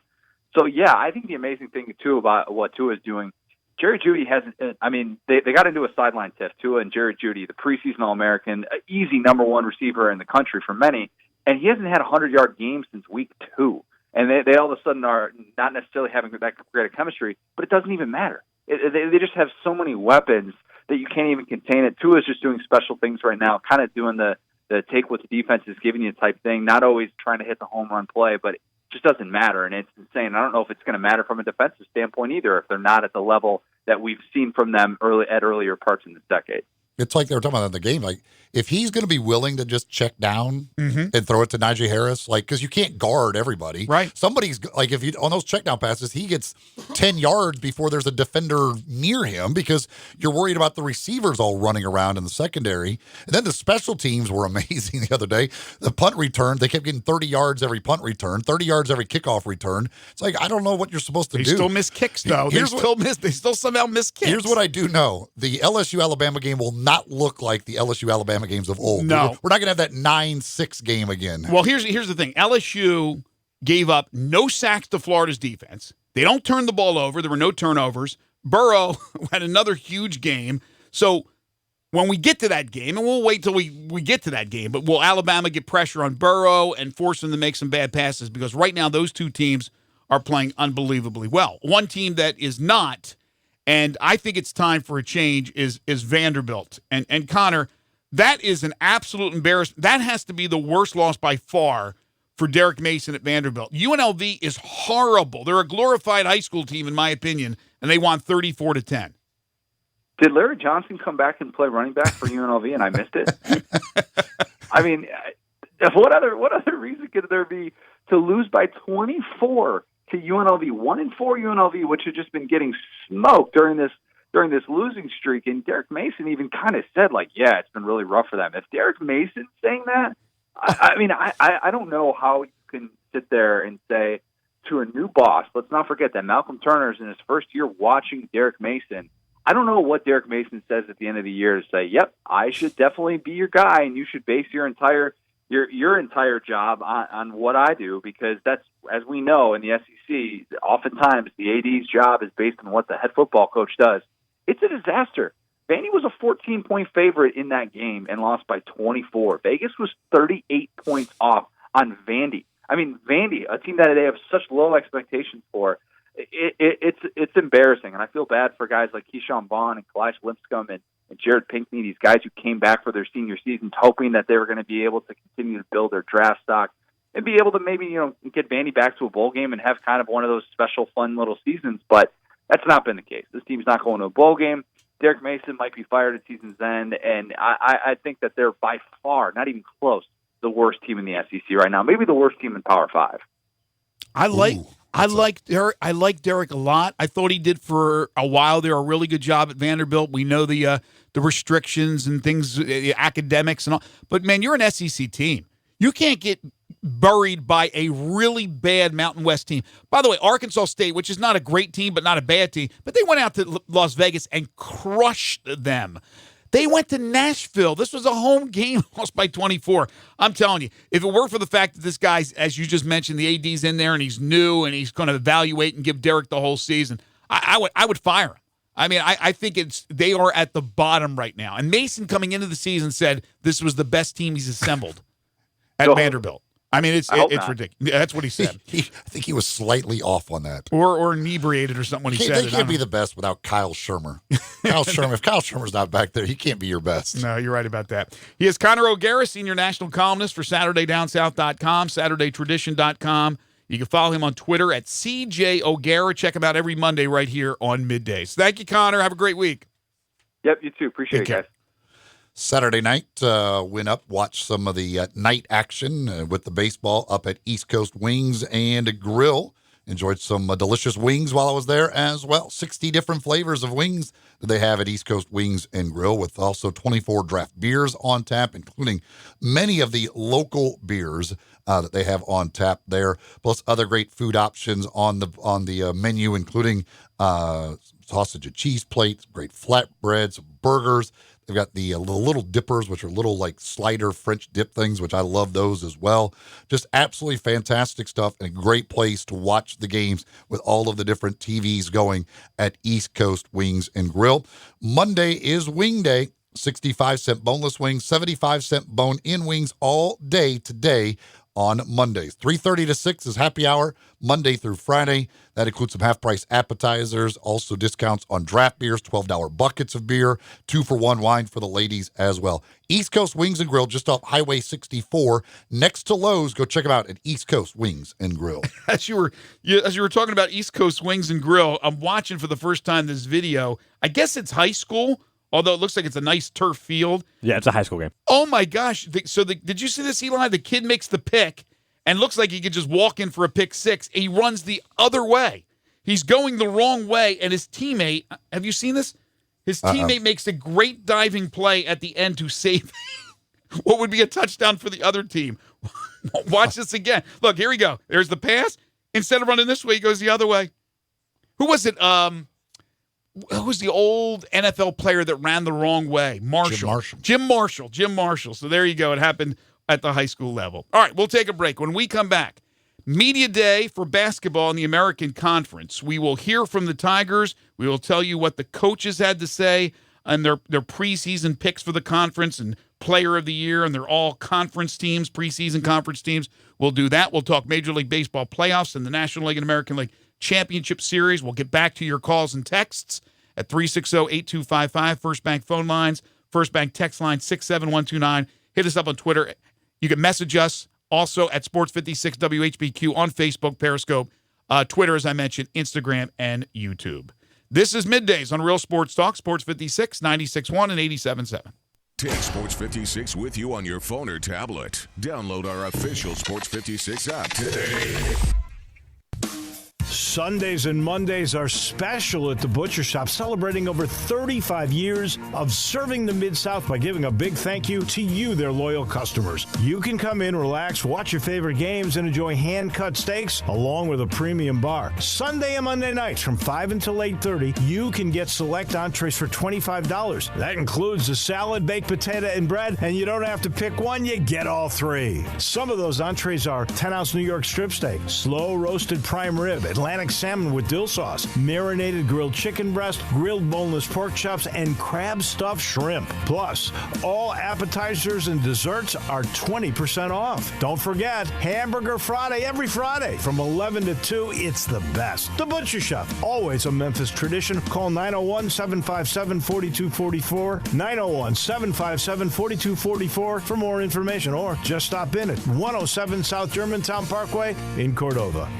The Vault on G.E. Patterson in South Main downtown has all your game day needs with 30 TVs. If your game is not on one of the 20 big screens, then sit in a booth with your own remote. The Vault has game day specials on pitchers, buckets of beer, and great food, which is the best thing about the Vault. This is not your normal sports bar. Chef Dirk Meitzler from On Tour and Cafe 621 has all his favorites like Chicken Newport and his new lobster enchilada. Open for lunch and dinner every day with lunch specials for $12 weekdays with a drink. The Vault on G.E. Patterson in South Main, your downtown place to eat, drink, and watch the game. game. Campbell Clinic now offers daytime walk-in care, and you don't need an appointment. If you've got any kind of urgent break, sprain, strain, you can walk into any of their 5 convenient locations Monday through Friday from 8 until 4. There's no long wait you have to put up with the ER, and those doctors are really good, but they're not orthopedists. They're not world-renowned orthopedists who have come up with different procedures and written the manuals for them that are used everywhere in the world, and I'm not kidding you. And you can now see those doctors who treat the Tigers, the Grizzlies, the Redbirds. You can see them today without an appointment. And I'm talking Collierville, Germantown, South Haven, downtown at the Med Center, or even the Campbell Clinic Spine Center in Cordova. Now, if you've got something pressing, you got to go to work and you can bear the pain until the evening, there's Campbell Clinic After Hours. That's Monday through Thursday from 5 to 8 in Germantown, South Haven, even Saturday morning in Germantown. If you're injured, don't wait. Visit Campbell Clinic Walk-In Care or Campbell Clinic After Hours. DeSoto Auto Sales specializes in late model cars with low mileage. They have the highest standards in the car industry. All of their cars are test-driven, checked out from head to toe, unlimited inventory, every make and model. And if it's not on the lot, they'll find it for you. Walk in the door of DeSoto Auto Sales, 5704 Goodman Road. Within 45 minutes, you can test your car, get credit approval, and finish paperwork within an hour. No shortcuts at DeSoto Auto Sales. Kind, courteous employees, a down-home environment. DeSoto Auto Sales cares about your time. Lowest prices in a 350-mile radius. We're living in a world today where time does matter. Visit them online. Check out their referrals. DeSotoAutosales.com. Very proud to serve DeSoto County and other surrounding areas. DeSoto Auto Sales, 5704 Goodman Road. Call 662-890-7184. 662-890-7184. Come on down to DeSoto Auto Sales. Jim Gray from Westwood One with a Monday Night Football preview, sponsored by the Alliance for Lifetime Income. Learn more at retireyourrisk.org. NFC North action coming up when the Green Bay Packers host the Detroit Lions. Matthew Stafford and Detroit are coming off their bye week, while the 4-1 Packers picked up an impressive win over the Cowboys, including 4 rushing touchdowns from Aaron Jones. Quarterback Aaron Rodgers was impressed. He's a really good screen runner. He's good out of the backfield. He's a very elusive guy. He's good at direct snaps, obviously, now. But the best part about Aaron Jones is the kind of guy that he is. He is a dream teammate to play with. Kevin Harlan and Hall of Famer James Lofton will have the call from Lambeau Field on Monday Night Football. Remember to listen to Westwood One's coverage of the NFL all season long, right here on Real Sports Talk, Sports 56, 96.1, and 87.7. Napa know-how. This October, it's no trick. A 5-quart jug of Mobil 1 full synthetic motor oil is just $26.99. Plus, get a treat, a $10 Visa gift card. Because the only thing spookier than ghouls and ghosts is engine sludge. That's Mobil 1 5-quart jugs for $26.99 plus $10 back. Quality parts, helpful people. That's Napa know-how. Napa know-how. General States pricing. Sales prices do not include applicable state, local taxes, or recycling fees. Offer ends 10/31/19. Lowe's helps property maintenance pros save on what they need to do the job right. Look up to 35% off select appliance special values. And through our quote support program, you can get discounts on large volume purchases, like 4-piece kitchen suites as low as $1,169. Save every day on 5-gallon pails of Valspar 2000 interior paint starting at $89.98. Plus, get 5% off eligible purchases every day just by using your Lowe's business credit account. Do it right for less. Start with Lowe's. Appliance offers valid through 10/23. Terms and conditions apply. Subject to credit approval. Exclusions apply. U.S. only. Now, back to Sports 56 Middays, presented by FedEx. Here once again are Greg Gaston and Eli Savoie.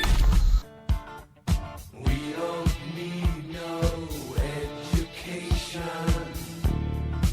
Welcome back, everybody. 11:32 is the time. We're halfway home on this Monday edition of Sports 56 Middays. We will continue to take your calls and your texts, specifically on the overturn on Saturday in the Tigers-Temple game, but really anything that you'd like to talk about in the world of sports. We're going to dive into the American Conference Basketball Media Day today in just a few moments. It happened this morning. There was the coaches' preseason picks and things of that nature, which we'll discuss here in a second, and then we'll hear from the Tigers. But we'll also get into the Major League Baseball playoffs and continue to talk college football and NFL. We got the good, bad, and ugly coming up as well, but we spent a good portion of that first hour getting a lot off our chest with what happened on Saturday between Memphis and Temple. By the way, the latest AP poll that came out yesterday and the coaches poll, the Tigers dropped out of both as expected. You have a number of conference teams from the American that have either been in or are now entered into the polls or are just outside the polls, which tells you really from top to bottom how strong this conference is this year. With SMU in the polls, Cincinnati's now in. I think Temple may have gotten into one of the polls, if I'm not mistaken, correct? You may have gotten into 25. They did, I think. Yes, I can't remember for sure, but I think they did. Obviously, UCF from earlier in the year. Memphis just dropped out. Tulane will be their next challenge on Saturday, another really strong team. So I like what's ahead in this conference for the Tigers, and I certainly don't think by any stretch of the imagination that it's over as far as reaching their goals. Well, the American Conference men's and women's basketball media day took place today in Philadelphia, which was the scene of Saturday's controversy. And by the way, Mike Oresco was asked by a number of the Memphis media contingent on hand in Philadelphia about Saturday's call, and he stuck with it. He said that there was indisputable evidence to overturn the call on the field, which was a completed pass. So that's what Mike says. I still don't believe it. I don't believe it by any stretch of the imagination. But Eli, I guess a little bit more for the Tigers fans to get upset about. They're not the clear-cut pick to win it.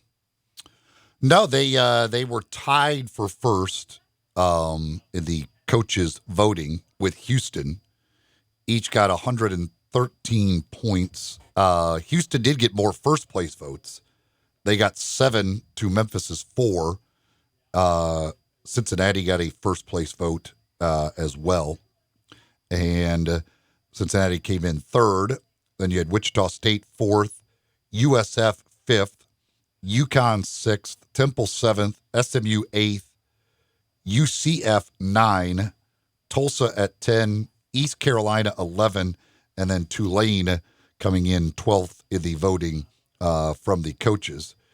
Jaron Cumberland of Cincinnati, no surprise, when you're last year's player of the year, you should be the preseason player of the year. Preseason rookie of the year, James Wiseman, was a unanimous selection for that. Preseason first team, Cumberland, Quentin Rose of Temple, Dijon Giroux of Houston, James Wiseman, and LaQuincy Rideau of USF. That's the first team all-conference preseason picks. Second team picks, Alexis Yetna of USF, Jaden Gardner of East Carolina, Nate Pierre-Louis of Temple, Altariq Gilbert of UConn, David Collins of USF, and Christian is it Vital? I can't remember if it was Vital or Vital of UConn. So only one Tiger player, James Wiseman, makes either first or second team all-conference in the preseason. So USF placed 3 players on the first 2 teams and were picked where? 5th. That makes no sense. That stunned me. I was like, wait a second.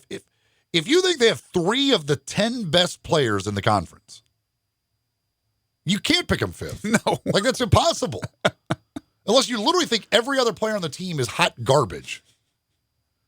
But in basketball, like, if you have 3 of the top 10 players in the conference, you automatically should finish in the top 3. Right.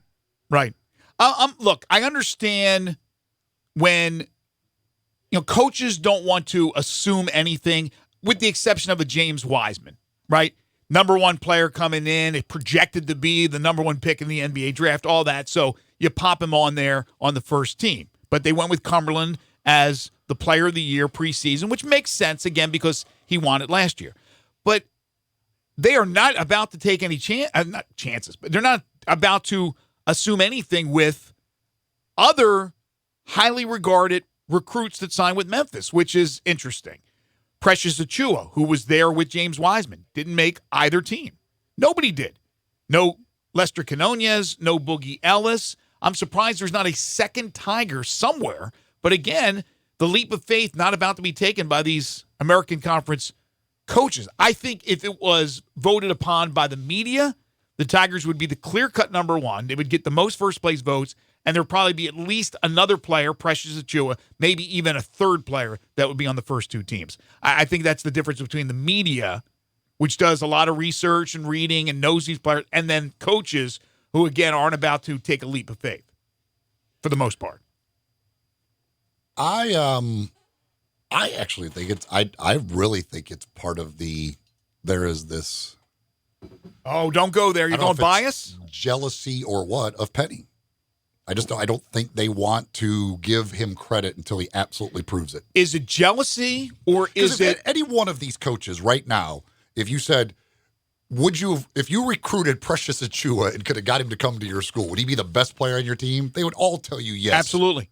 You don't think he's one of the 10 best players in the conference? That's crazy. Do you think it's jealousy, or do you believe that they think that he's not a good coach, or he won't be a good coach, X's and O's guy? Even though I thought last year he did a dynamite job in his first year. They don't know. They don't want to give him credit until he absolutely shows. Because that's why I still think there's a lot of people in the coaching world who are hoping, like, heck, Memphis falls flat on its face this year. I agree with that. They don't think he paid the dues. They think he was given a job because he's got a name, and they're not going to give him any credit or his team any credit till they absolutely earn it and go out there and prove it on the court. The idea of Precious Achiuwa not being first or second team is ridiculous. Every one of these coaches would have literally fell over themselves to have Precious Achiuwa on their roster and would all call him the best player on their team other than maybe Cincinnati, who has Cumberland. But he'd be the best player on every one of those teams, and you're not going to vote him as one of the 10 best players in the conference? They'd fall over to have Boogie Ellis, who was going to go to Duke. They'd fall over to have Lester Canonius. They would take every one of these recruits. Exactly. And every one of them would be, if not their best player, one of the best players, one of the two best players on every one of these rosters. I'm actually really surprised they tied with Houston, because Houston lost its two leading scorers. Right.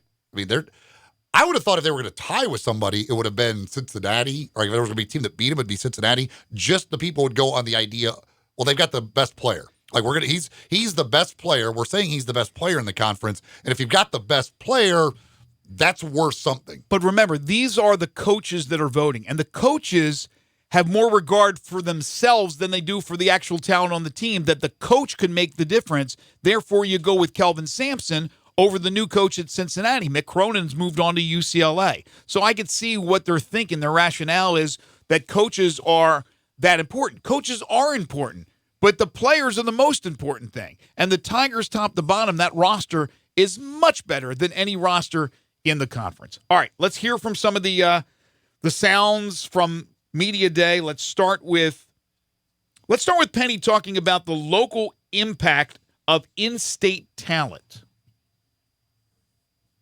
Coach, 4 players from East High in Memphis, 6 players from that city. With your coaching background in the city of Memphis at the youth level, how far does your coaching go back with some of these young faces that we'll see suit up this season? Well, it goes back as far as 6th grade with Alex Lomax, which is crazy. When I retired, I started coaching middle school. Then I started coaching AAU, so I started meeting some of these kids back then. Never would have known that it would have gone to this level, because I didn't think that I would be the coach at Memphis now. So it's been great building those relationships and keeping those relationships, and looking forward to keeping them going forward as we're in the university. See, I think he needs to be respected more for being able to do that, because I can guarantee you there's a coach or two, you talked about the jealousy of Penny, that's thinking, how'd they get all these players? Absolutely. How did it happen? That's another reason why they're going to again, they're not going to give him credit. The coaching world is not going to give him anything until they go out and they win big. I'm telling you, they all think that he shouldn't even get the job. And the fact that it was Tubby at the expense of Tubby Smith, a guy who's well respected in that community, as the old timer, all that stuff, that even makes it worse. So they just don't want to give Penny any respect, and they're not going to vote his players or vote his team number one. Listen, there's no way you could objectively look at this, and because every coach will tell you, I got to have players to win. Every coach in the world will look at the rosters in this conference and go, that roster is clearly better than every other roster, and it's not even close. Exactly. James Wiseman, one of those East High standouts, talked about fitting in with the program. Good enough intro there, man. I'm sorry. But so you've got a lot of hype around Memphis. And it's really kind of on a national level. All eyes are on you right now, your teammates, your coach, everything. But you strike me as the type of individual blocking that noise out. How do you do that? Because not everybody can do that. Really just focusing more on the team instead of myself. I know that everybody has a lot of expectations coming from a personal standpoint, but if we just buy in to the process and really just try to make each other better every day in practice, then we can be a special team. In just your short amount of time so far at Memphis, what have you been able to just absorb from some of the players around you to help get you ready for this season? The intensity, the competitive nature for sure. Everybody going after it, just trying to buy into the process, make sure that we leave our egos at the door. Sacrifice is a key word that Coach P said, and really just trying to have fun. All right, one more from the aforementioned Coach P, Penny Hardaway. He talks about the traits he sees emerging early during practice from his young team. What do you anticipate the identity of this team to be now that you kind of have your guys here in place? Yeah, we're young, but we're athletic and they're actually pretty good. So I think my identity this year, I really want it to be about toughness and being the fastest team in our league for sure. Get all those pieces together. It's a lot of talent, and you don't have to go into great detail. You're not trying to give away the soup kitchen Right. here, But how do you get all these great offensive and defensive talents? It's a lot of. There's only one ball. But there's one court, and so you've got to be able to mix that the right way. What's that been like in practice so far? Well, I think it's been big. It's been good for us because all of these kids came in talking about sacrifice. That's the biggest word because they have to sacrifice. And with us playing as fast as we play, we're challenging these kids to play as hard as they can for 3 or 4 minutes. They should be raising their hand after that to be coming out of the game. The next person up, next man up, and that's what we're doing. All right, Penny Hardaway, James Wiseman, Precious Achiuwa was there as well at the American Conference Basketball Media Day today in Philadelphia. Somebody did text in and says, what has Penny shown? Nothing as far as coaching in college yet. No, he has not really shown much. But again, when you're making preseason picks, if we're going to do these things, the only thing you can judge the preseason on is the talent on a roster.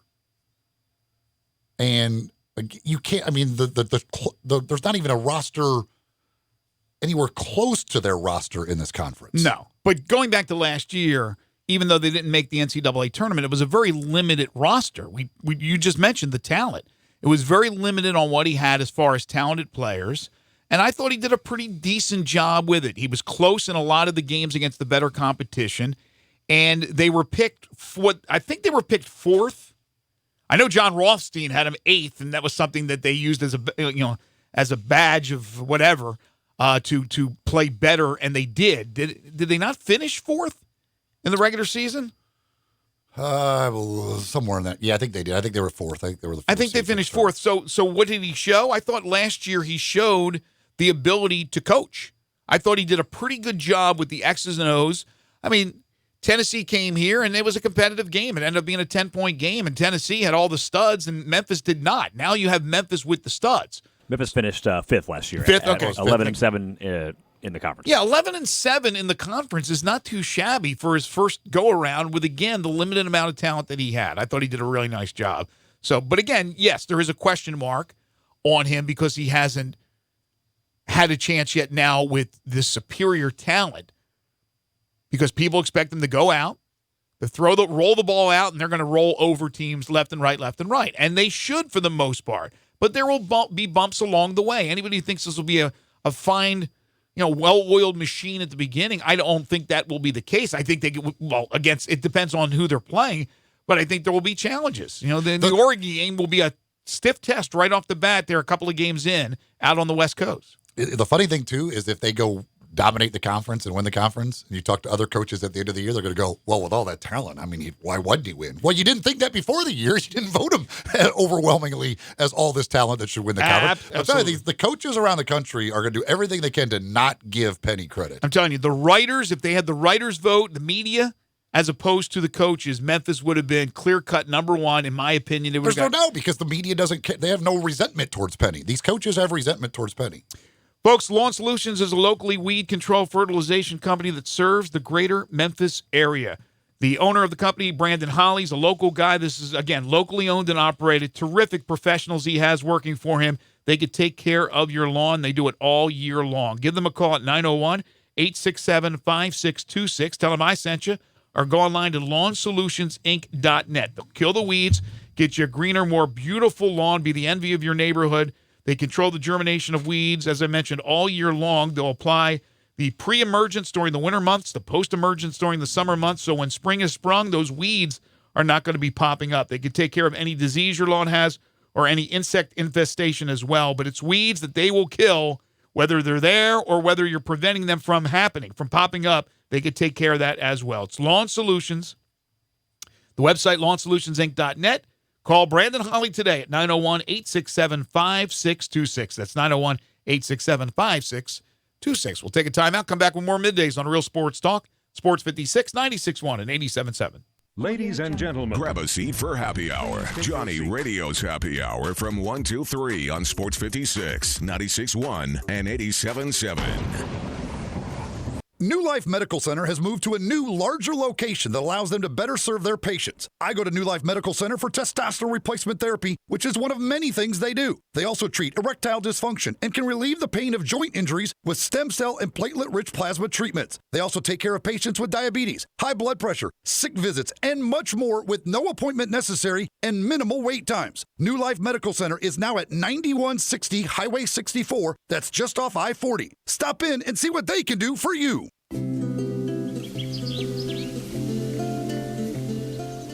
I love fall. The landscape is so beautiful at Town Village Audubon Park. Nestled in the heart of East Memphis, located corner Park and Cherry, is a beautiful residential neighborhood. Looking for a great place to retire, but you still have a very active lifestyle? Then visit Town Village. Only requirements that you're 55 plus. Prices per month starting at $2,300. Gourmet Chef Drew invites you to visit our restaurant and bistro. Package includes 3 complimentary meals per day, maid service, free local transportation, daily check-in, monthly coffee club, themed dinner parties, lots of fun.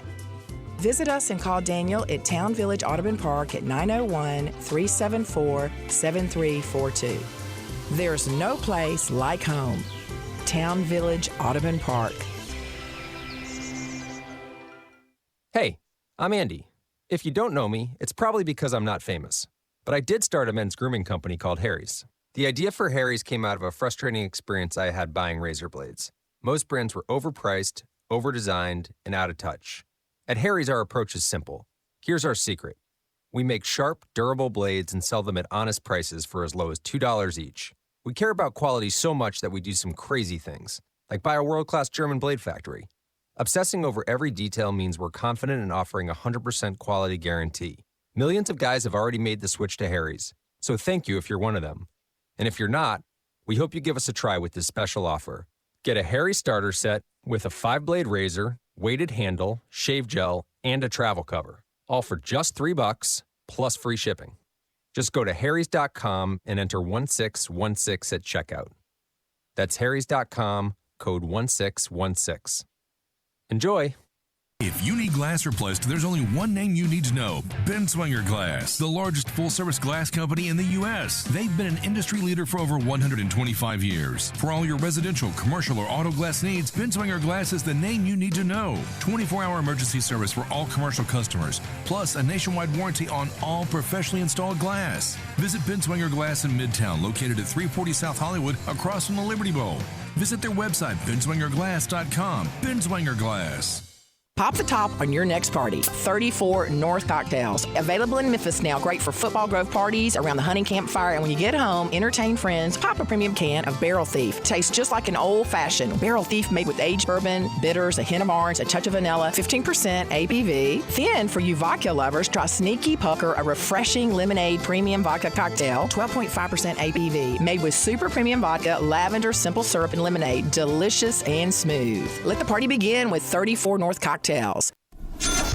Now, back to Sports 56 Middays presented by FedEx. Here once again are Greg Gaston and Eli Savoie. Let's do it. Welcome back, everybody. 11:52 the time. Got Good, Bad, and Ugly coming up in hour number 3. More of your calls and texts as well. Got another text here. The first big text line says, players have to prove themselves on the court. On paper doesn't mean anything. They're playing against juniors and seniors that have paid their dues. Okay, I get that whole philosophy, and it will play out during the year. But if you're asking people to vote preseason picks, that would be like last year's Duke team. You go, no, man. I mean, I can't vote for them.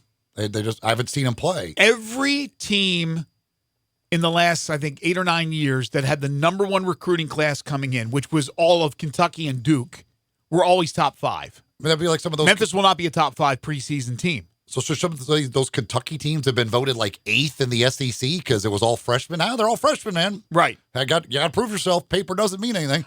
The whole thing going on the preseason. If you're making preseason picks, the picks are made based off paper. There's nothing else to make the picks based off other than paper because the season hasn't started. It's a preseason poll. Yeah, a lot of times the picks are made from what they had done the year prior, and they get that benefit of the doubt going into the new season. I understand the point of the texter. Yes, there's a lot that the Tigers have to prove on the court, but when you have the number one recruiting class and the potential number one overall pick in the NBA draft, plus another possible top 10 pick, just talent-wise, use your intelligence. You look at that and you go, oh, yeah, let's put that team 9th. No, and I know they were put first with Houston, but Houston was given the most votes. Again, with the coaches, they're always going to lean toward a coach that has proven himself. So I can understand where coaches go, Kelvin Sampson's still at Houston, even though his talent has been depleted a little bit. He's still Kelvin Sampson. He can coach circles around Penny Hardaway. That's probably the thought of some of these people when they put that together. But others then go, well, the talent's superior. So even if Penny ends up being an average coach, that talent's going to bring him. And I think he'll end up being a really good coach. But that talent level brings them up. So, I mean, I can understand people being a little bit upset about it. I wouldn't worry about it too much. But again, the crazy thing is still USF has 3 players, as you said, in the top 10. 3 of the 10 best players in the preseason poll, and yet they're picked 5th. Makes no sense. A couple other texts here on some other stuff we talked about. Got an Arkansas fan happy that Dusty Hannes is back, although says we'll play good minutes for the Grizzlies. No, because he's not even on the Grizzlies. He won't be on the Grizzlies. So he will not be allowed to play minutes for the Grizzlies because he will not be a part of the Grizzlies. No. He's signing an Exhibit 10 contract. He'll be in camp for a few days. They'll cut him. He'll be on the hustle. But it's one of those deals where last year he ended up signing a 10-day deal and was with the Grizzlies at the very end. That would have to happen again. They would have to sign him, make a roster move to put him on the team later in the year. More than likely, it's another season of him knocking down threes for the hustle. Somebody else says, how about those Tigers from LSU? What a great day and night Saturday. And to top it off, my cousin was crowned homecoming queen. Congratulations. Well, congratulations to your cousin. Yes, another impressive performance by Joe Burrow and company. I'm guessing they have been really good and got rewarded by moving up to number 2. I'm guessing a homecoming queen in Louisiana is quite fetching. Louisiana, Tennessee, Alabama, Georgia, on and on and on and on and on. Mississippi. Beautiful, beautiful women in the South. So congratulations on that. And I love watching LSU play. Coach O, you've made a believer out of Eli. I know that. Or that the interviews, though, just continue to be priceless. That one the other night, man, watching people on Twitter come up with, like, if you do the, bad lip reading stuff, like things he could have possibly said. And then you go, yeah, I mean, he literally could have said that, too. I don't know what he actually is saying. But, it's hilarious, man. He is a treat. He's delightful. I've always loved Coach O. And now they're killing it with the offense. Killing it. I still don't know who the best team is in college football, though. We're 7 weeks in, and I don't know. I don't know if it's Alabama or LSU. I don't know if it's Ohio State. Oklahoma's playing better defensively. They took down Texas. I don't think that game was as close as that score would indicate. Who knows about Wisconsin? Nobody can score against these guys, but they got Ohio State coming up next week. Not this Saturday, the following week, right? I can't wait for that one to see if they're actually for real or Ohio State's going to steamroll. When we come back, final hour, we'll get the good, bad, and ugly to start things off. We'll talk some Major League Baseball playoffs.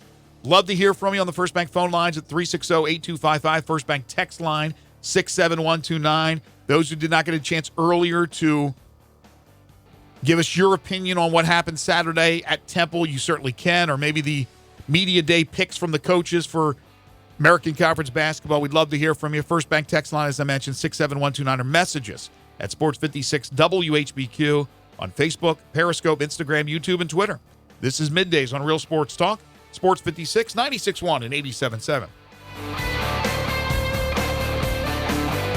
How you doing, people? And if you're in the market for a new Chevy car, truck, or SUV, new or pre-owned, see my guys at All-Star Chevrolet in Olive Branch. They will treat you like a star. It's simple as ABC. A is the All-Star Challenge to beat any written offer from any Mid-South dealer, or they buy you a tank of gas. B, better buying experience. They value your time and make it quick. C, customer care. They want you to be an All-Star family member for this car or truck and all the other ones you'll ever need. And before you head to All-Star and Olive Branch, check out the inventory at allstarautogroup.com. Silverados, Equinox, Traverse, Impala, Camaro. They have all you ever need with the best Chevy lineup ever. So don't go to Collierville, The Pike, or South Haven. Find new roads to Olive Branch and All-Star Chevrolet. Minutes from anywhere in Memphis, or go to allstarautogroup.com. Just mention you heard about them on this station, and you'll get a Malco movie gift card when you test drive any All-Star Chevy you want. Now's the time to find your color, your paint, and everything to get started at the Home Depot. Transforming your home is easier than ever with the best savings online and in-store. Right now, you can find everything for your next project and get our best paint at an even better price. Save $5 on 1 gallon and $20 on 5-gallon buckets of Behr Marquee Interior, rated #1 by J.D. Power for customer satisfaction. For a limited time only at the Home Depot. More saving, more doing. Valid through October 14th. Limit 25 gallons per customer. See store for details.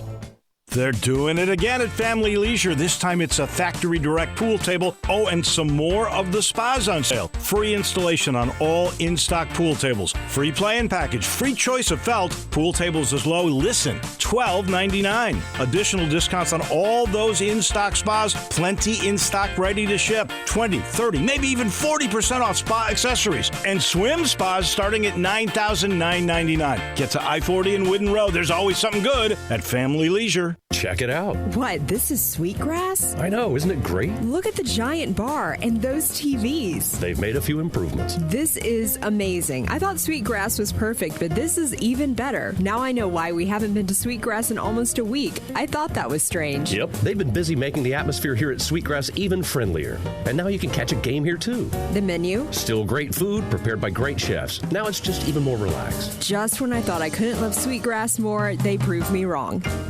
You're in charge of hiring, and Indeed has solutions, like online skills tests, which let a candidate show that they're the right hire. And we give you this toy monkey, which will bang its cymbals when the right resume appears.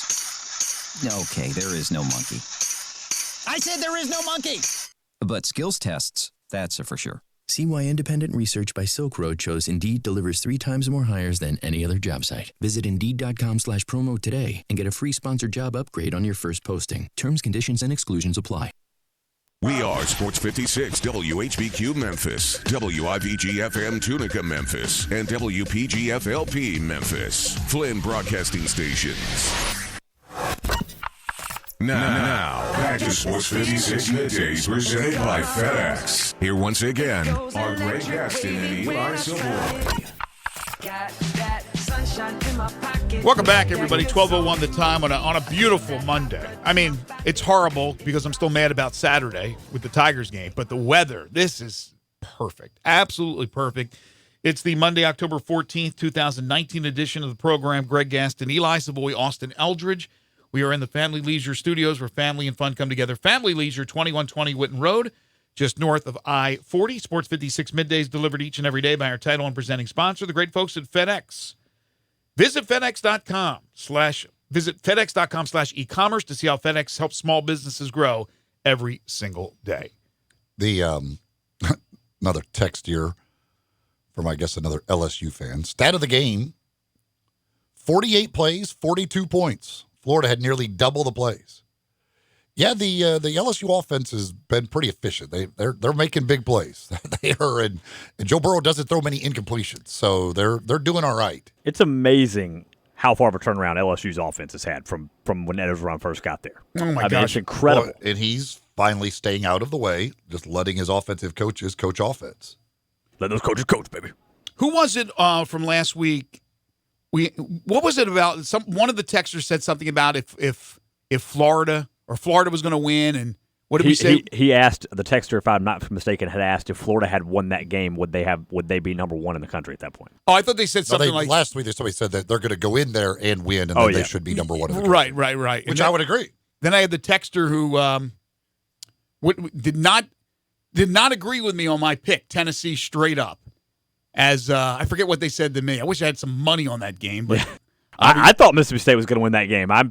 But Tennessee came out and said, you know what? Let's have a little pride, I guess. Once in a while, a squirrel finds an acorn. Time now for the good, bad, and ugly. The good. The bad. The ugly. By the way, before I get to that, just because I always love coaches and coach speak, but we're talking about the LSU, but Dan Mullen on the during his press conference, I guess, on their game at South Carolina. Big challenge for us. Biggest game of the year for us. Coming off games against Auburn and LSU, South Carolina, biggest game of the year. I just saw this on Twitter. Let me mention this before we get into the good, bad, and ugly, but it is being reported that FedEx Forum, actually, you see the picture, so it's happening. They're going to edit that color scheme at the top of the key. Will not match the it will match the non-blue hardwood. So they don't want the tiger private parts. In other words, the so-called penis pics will no longer be there on the court. You could have bet your bank account in full that they were going to make that change, because anything that comes out negative on social media, Tigers react to that pretty much. And I'm not saying that's a bad thing. I'm saying it's a good thing. They listen to their audience, and they don't want to be the brunt of jokes, so they're going ahead and make that change. Some good here. We talk about LSU. Joe Burrow has been very good and was very good again Saturday. 21 out of 24, 293, 3 touchdowns. Those receivers, ridiculous. Jamar Chase, 7 catches, 127 yards, 2 touchdowns. Justin Jefferson, 10 catches, 123 yards and a touchdown. Speaking of receivers, though, my goodness, there are some receivers doing some crazy stuff around the country. We know about Alabama's group, and just take your pick and what they do each and every week. But and somebody just tweeted this, like, if you were picking your 3 All-American receivers right now, not sure Alabama would have a guy on the first team, because they've distributed it so much. CeeDee Lamb on Saturday was doing things that were like video game. Talk about a cheat code. 10 catches, 171 yards, and 3 touchdowns. The one touchdown, he was surrounded by 5 defenders at the 20-yard line. There were 5 Texas defenders that literally had him surrounded, and he scored.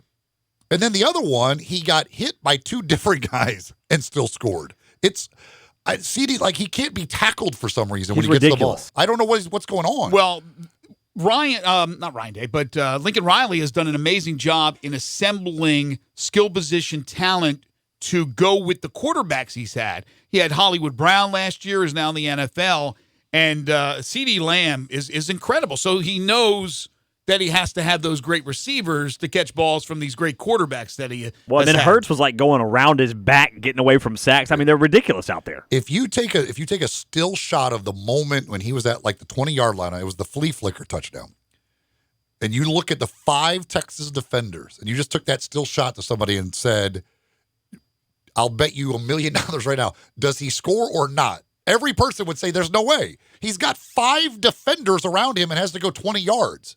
And somehow they barely got a hand on him. No, I watched it, and I was amazed by it. I thought there was no way he can score. The best wide receiver coming into the season is injured with Rondale Moore with Purdue. He was the best of the bunch. It may still very well be the best pro out of them. But, yeah, there are a lot of great wide receivers out there. Arizona State receiver Brandon Ayuk, he had 7 catches for 196 and 3 touchdowns. And Arizona State now 5-1 after a win over Washington State. Again, I fully apologize to our boy Herm Edwards. Well, he is like, they're good. They're really good. And these recycled coaches, now again, he came without the experience that like a Mac Brown did. Mac has already done a very nice job for North Carolina, even with some losses, and they ended up losing that game to Clemson. They could have easily won. They converted the 2, they would have won. But Herm Edwards, out of nowhere, longtime broadcaster, former NFL player, has done a magnificent job. And he has a freshman quarterback, when I get to my goods, that I'll talk about. He's tremendous. I mean, Herm Edwards, of all of the second-year coaches, because we had all of that turnover 2 years ago. Yeah. Like, he's probably in the top 3 easily as far as what they've done so far. You can make that Dan argument. Mullen certainly is doing a great job at Florida. But that was expected. But Herm Edwards, I don't know any other one that you would say is doing a better job than him. Mm-hmm. I mean, and nobody, there's not a person in the country who will say, "Oh no, yeah, I thought it was a good hire." Everybody clowned that hire. It was a joke. I'm one of them too. Like, I did not think Herm Edwards, after all this time and never being a college coach, would come in there and do this. This is amazing. I was with you 100%, just like we clowned the Hubie Brown hiring on this show and many other shows. Everybody said, "What, are you kidding me?" And we know what happened there. So I didn't clown the Hubie Brown hiring on this show because I wasn't on the show. Well, I certainly did, and the broadcasters on this station and the media members in the city and everybody did not see that one coming, where Hubie Brown was going to turn around this franchise, win 50 in a season, and become the NBA Coach of the Year. Speaking of receiver, this is maybe my favorite statistic of the weekend from college football. Wake Forest receivers Sage Surratt and Kendall Hinton combined for 25 catches, 330 yards, and 3 touchdowns in a loss. 2 receivers combined for 330 yards, and they lost the game to Louisville. Yeah, that was a 62-59 game. Yes. The second highest scoring ACC game in history, 1,188 total yards. 121 points. Speaking of receivers, but not doing receiving things, Kentucky's Lynn Bowden Jr., the team's leading receiver, moves to quarterback and rushes for 196 yards and 2 touchdowns, throws a touchdown pass, and Kentucky gets the win. Yeah, what was that guy's name again? Lynn Bowden Jr. Lynn Bowden Jr. That's amazing to be able to – remember, they lost Terry Wilson early, and they were in trouble, and now they may have found an answer here to replace him. Just, hey, how about you play quarterback? Sure, I'll just run for nearly 200 yards. Seems easy. Wisconsin getting its 4th shutout in 6 games. Allowed 29 points. And again, if you look at the points they've allowed, they allowed 14 to Michigan after the game was 35-0. So it was basically garbage time. And the other points they allowed, 12 of the points allowed to Northwestern were after they had a 24-3 lead in the 4th quarter of that game. Basically, with a game on the line in any way, shape, or form, Wisconsin hasn't given up but 3 points all year. The first field goal to Northwestern was the only points given up when the game was close at all. That's amazing. Outside of the world of college football, from the NFL, Russell Wilson continuing to be almost perfect this year. 295 yards, couple of touchdowns, also ran for a touchdown as Seattle gets the win at Cleveland. Browns continuing to struggle. 49ers, give it up. 5-0, just completely shut down the Rams. 20-7 the win. 49ers are absolutely legit. I give it up. And the guy who's putting that team together, John Lynch. I wasn't so sure about him with that hire. Kyle Shanahan's done a great job. Yeah, the 49ers are really surprising, in my opinion. The Washington Nationals pitching, love it. Just 4 hits allowed, and one of those was a misplay fly ball. And if it wasn't for that, the Cardinals would not have a run through 2 games. Both starting pitchers taking no-hitters through 6. Anibal Sanchez got through 7 before giving up a hit. That's some dominant stuff. Carlos Correa's walk-off home run last night. Just walk-off home runs. Walk-offs at all in the postseason are always fun, but a walk-off home run in the postseason is just cool to watch.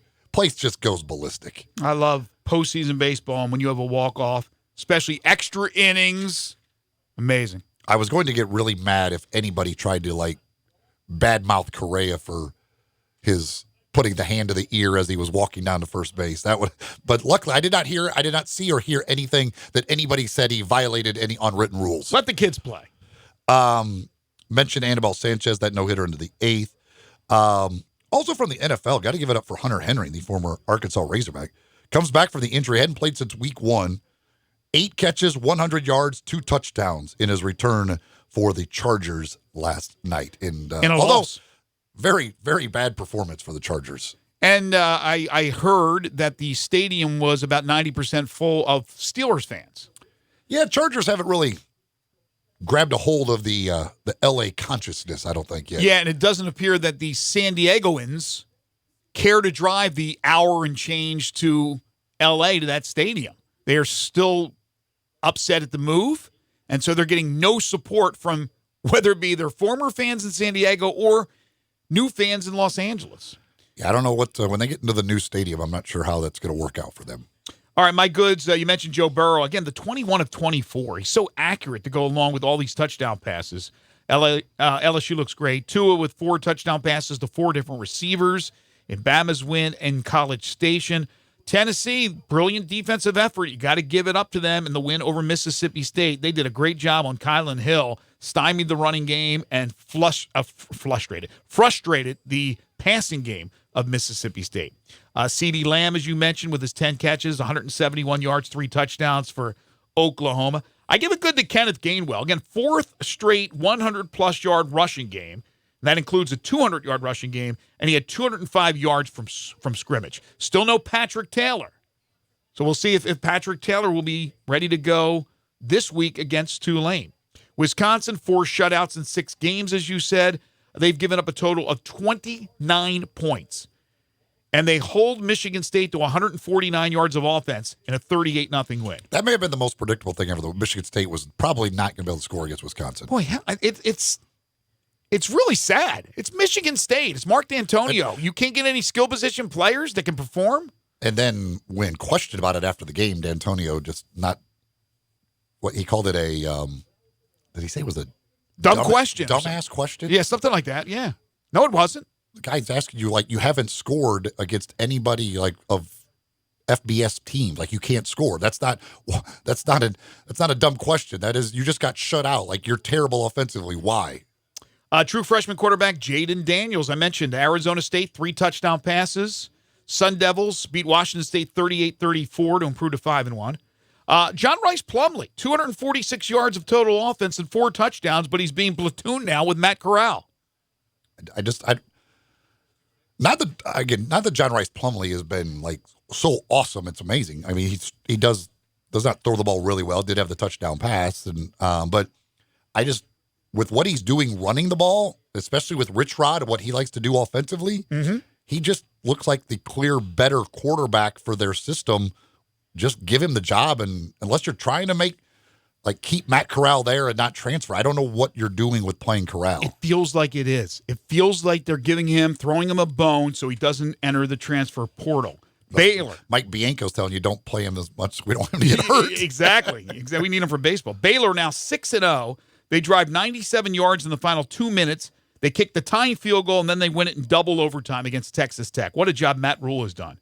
Western Kentucky and Tyson Helton, in his first year as head coach, they hold Army to 8 points. That's impressive. They hold Army to 8. They're now 4-2. They eclipsed their win total from last year. Ty Story, remember him, the former Arkansas quarterback? He had 2 touchdowns on quarterback sneaks. And if you like offense, you mentioned the Louisville game with Wake Forest, 62-59. Louisville wins. Wake's first loss, second highest scoring game in ACC history, 121 points and 1,188 total yards of offense. From the NFL, the Titans have dropped 4 of 5. That should be on my bad. I don't know why I put it in my good. Kyle Allen and Teddy Bridgewater are combined 8-0 in place of Cam Newton and Drew Brees. Kyle Allen still has not lost a start in the NFL. He's 5-0. We talked about how if Cam Newton comes back, how do you put him in there? But yet, on the flip side, I think, well, Drew Brees comes back, you put him in. But Teddy Bridgewater's done a great job. Kirk Cousins, there was a Kirk Cousins sighting. He showed up big time, and he also showed up Zach Brown of the Eagles, who called him the weakest link on the Vikings offense. What a game he had, Kirk Cousins, and Stephon Diggs had an even better game, catching the ball. Yeah, Stephon Diggs single-handedly beat me in one of my fantasy games. Oh, my son didn't play him in his he was on the bench and he lost because of that. 40-some points in the first half of the game. I was like, oh, that's a lot of fun. But I give credit because I said last week, somebody texted about that game. I said, well, Philadelphia is usually like number 1 run defense, and I just don't think Kirk Cousins can beat you. But Kirk Cousins beat him. toasted them. Lamar Jackson, first quarterback in the Super Bowl era to throw for over 200 yards and rush for 150 yards in a regular season game. He has played incredibly well. From the baseball playoffs, you mentioned Sanchez and Scherzer. So what they did was they combined for 14 and two-third innings and gave up 2 hits. That's nuts. 14 and two-third combined, 2 hits. I give a good to Masahiro Tanaka, who threw a one-hitter before he was pulled for the Yankees, and Gleyber Torres in that Game 1 had 3 hits and 5 runs batted in. But in Game 2, the hero was Carlos Correa with the walk-off home run. Verlander was very good. That series all even at 1. I give a good to Taco Fall. He gets a 2-way deal with the Boston Celtics. And a good to our good friend Doug Barron. Tied for 3rd in the SAS Championship. That's on the Champions Tour. Won a cool $126,000. I know he was leading after the first round and wanted to win that thing, but Doug Barron is in it every time he tees it up now. Good for him. Yeah, I believe now the 2 Celtics two-way players are Taco Fall and Tremont Waters. The 2 most opposite players in the history of mankind. Wow. You got 7'6" and like 5'9". I think that's the two-way players now. The odd couple to a large extreme. We'll get to the good and we'll get to the bad and the ugly after the break. We'll talk more about the Major League Baseball playoffs, but an update on Mike Norvell at his weekly press conference where it looked like he kind of steered away from the controversial overturn. He did say a few things about last week. He said, coming off last week, it was disappointing, coming up short in that game. The game featured 2 of the better teams in our league. I was proud of our team in responding to certain situations. I was proud of our sideline energy. On Tulane, we'll go against another top opponent in our league. This is the best Tulane team since I have been here. They play extremely well defensively. This has been a defense that has continued to get better. And, of course, Tulane handed it to the Tigers last year in New Orleans. So we're excited to be back at the Liberty Bowl. This is our only home game in October. We need a big crowd and create that home field advantage. On attention of late game plays, there are about 35 plays that could have changed the outcome of that game. There are probably 5 different play calls that I would like to have back. It's about execution. Everybody was involved. And on moving forward, I'm encouraged with what I saw in practice last week and what that does for us this week. You have to move on. That's part of this game. You learn from the experience and you move forward. This hour of the program is brought to you by 34 North Cocktails, folks. If you haven't tried them yet, get out, get you some, and try them. You'll love them. They are new, and they are available throughout Memphis at various liquor stores. You got 2 to choose from. The Barrel Thief is basically like an old-fashioned that comes in a 12-ounce can. That's the best way to describe it. Aged bourbon, bitters, hint of orange, touch of vanilla, and it's 15% alcohol by volume. You've got the Sneaky Pucker, which is a vodka drink. It's got premium vodka along with lemonade and lavender simple syrup. It's absolutely refreshing. It tastes basically just like lemonade, and it's 12.5% alcohol by volume. But again, liquor stores all over the area now have these 34 North cocktails for you to check out, for you to try. They're $15.99 for a 4-pack. Great for tailgates, making it easy. Basically, you don't have to worry about mixing your drinks. You got these mixed right there for you and ready to go in a can. You can pour them over ice and enjoy them that way, or just drink them straight out of the can. 34 North Cocktails. Ask for them at your favorite liquor store today. All right, we continue with the good, bad, and ugly when we return. This is Middays on Real Sports Talk, Sports 56, 96.1, and 87.7. Search Sports 56 on Facebook and give us a like. And follow us on Twitter at Sports 56 WHBQ. Farmers Insurance knows that there's a not-so-subtle difference between the sound of a car hitting your rear bumper and the sound of a clown car hitting your rear bumper. Whoa, whoa, whoa, whoa, whoa! Sorry about that. We call that a 3-ring fender bender, and we covered it. Talk to a farmer's agent. They know a thing or two because they've seen a thing or two. Call Chad Gatlin at 901-235-1176 or get a fast quote at memphisfarmers.com. We are farmers. Bum, bum, bum, bum, bum, bum. Underwritten by Farmers Truck Fire Insurance Exchanges and Affiliates. Products not available in every state. How you doing, people? And if you're in the market for a new Chevy car, truck, or SUV, new or pre-owned, see my guys at All-Star Chevrolet in Olive Branch. They will treat you like a star. It's simple as ABC. A is the All-Star Challenge to beat any written offer from any Mid-South dealer, or they buy you a tank of gas. B B, better buying experience. They value your time and make it quick. C, customer care. They want you to be an All-Star family member for this car or truck and all the other ones you'll ever need. And before you head to All-Star and Olive Branch, check out the inventory at allstarautogroup.com. Silverados, Equinox, Traverse, Impala, Camaro. They have all you ever need with the best Chevy lineup ever. So don't go to Collierville, The Pike, or South Haven. Find new roads to Olive Branch and All-Star Chevrolet, minutes from anywhere in Memphis, or go to allstarautogroup.com. Just mention you heard about them on this station, and you'll get a Malco movie gift card when you test drive any All-Star Chevy you want. Fall is fast approaching, and you know what that means. Time to start thinking about covering your pool. The best way to protect your pool, your loved ones, and your pocketbook is with a safety pool cover. Mario's Pools on Exeter and Germantown has the best advertised price on all pool safety covers, solid and mesh. Keep your pool looking great year after year. A safety cover requires less maintenance, saves money on chemicals and water, prevents standing water, and extends the life of your liner. Call Mario's Pools at 552-3399. That's 552-3399, or just walk in and see him in Germantown on Exeter Road. Plus, he specializes in pool closings. Mario's has an A rating with the Better Business Bureau. Check out his reviews on Facebook. Protect your investment. Call Mario's Pools today, 552-3399.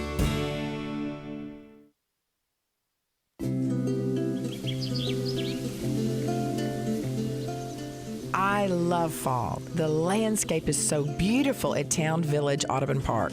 Nestled in the heart of East Memphis, located corner Park and Cherry, is a beautiful residential neighborhood. Looking for a great place to retire, but you still have a very active lifestyle? Then visit Town Village. Only requirements that you're 55 plus. Prices per month starting at $2,300. Gourmet Chef Drew invites you to visit our restaurant and bistro. Package includes 3 complimentary meals per day, maid service, free local transportation, daily check-in, monthly coffee club, themed dinner parties, lots of fun. Visit us and call Daniel at Town Village Audubon Park at 901-374-7342. There's no place like home. Town Village Audubon Park. Pop the top on your next party. 34 North Cocktails. Available in Memphis now. Great for football grove parties, around the hunting campfire, and when you get home, entertain friends. Pop a premium can of Barrel Thief. Tastes just like an old-fashioned Barrel Thief made with aged bourbon, bitters, a hint of orange, a touch of vanilla, 15% ABV. Then, for you vodka lovers, try Sneaky Pucker, a refreshing lemonade premium vodka cocktail, 12.5% ABV. Made with super premium vodka, lavender, simple syrup, and lemonade. Delicious and smooth. Let the party begin with 34 North Cocktails. Hey Tiger fans, this is John Stacy of the Blue and Gray Show. You can hear Drew Barrett and I talk Tigers with Tigers every Sunday at 5 right here on Sports 56, 96.1, and 87.7. Drew, who do we got in the studio with us this week? This week, Gabe fills in for me as him and John are joined in studio by Memphis Tiger great Lucky Lloyd Patterson, along with some surprise special guest callers. Thanks, Drew. We'll be here Sunday on Sports 56, 96.1, and 87.7. The Blue and Gray Show, where we talk Tigers with Tigers. Now, back to Sports 56 Middays, presented by FedEx. Here once again are Greg Gaston and Eli Savoie.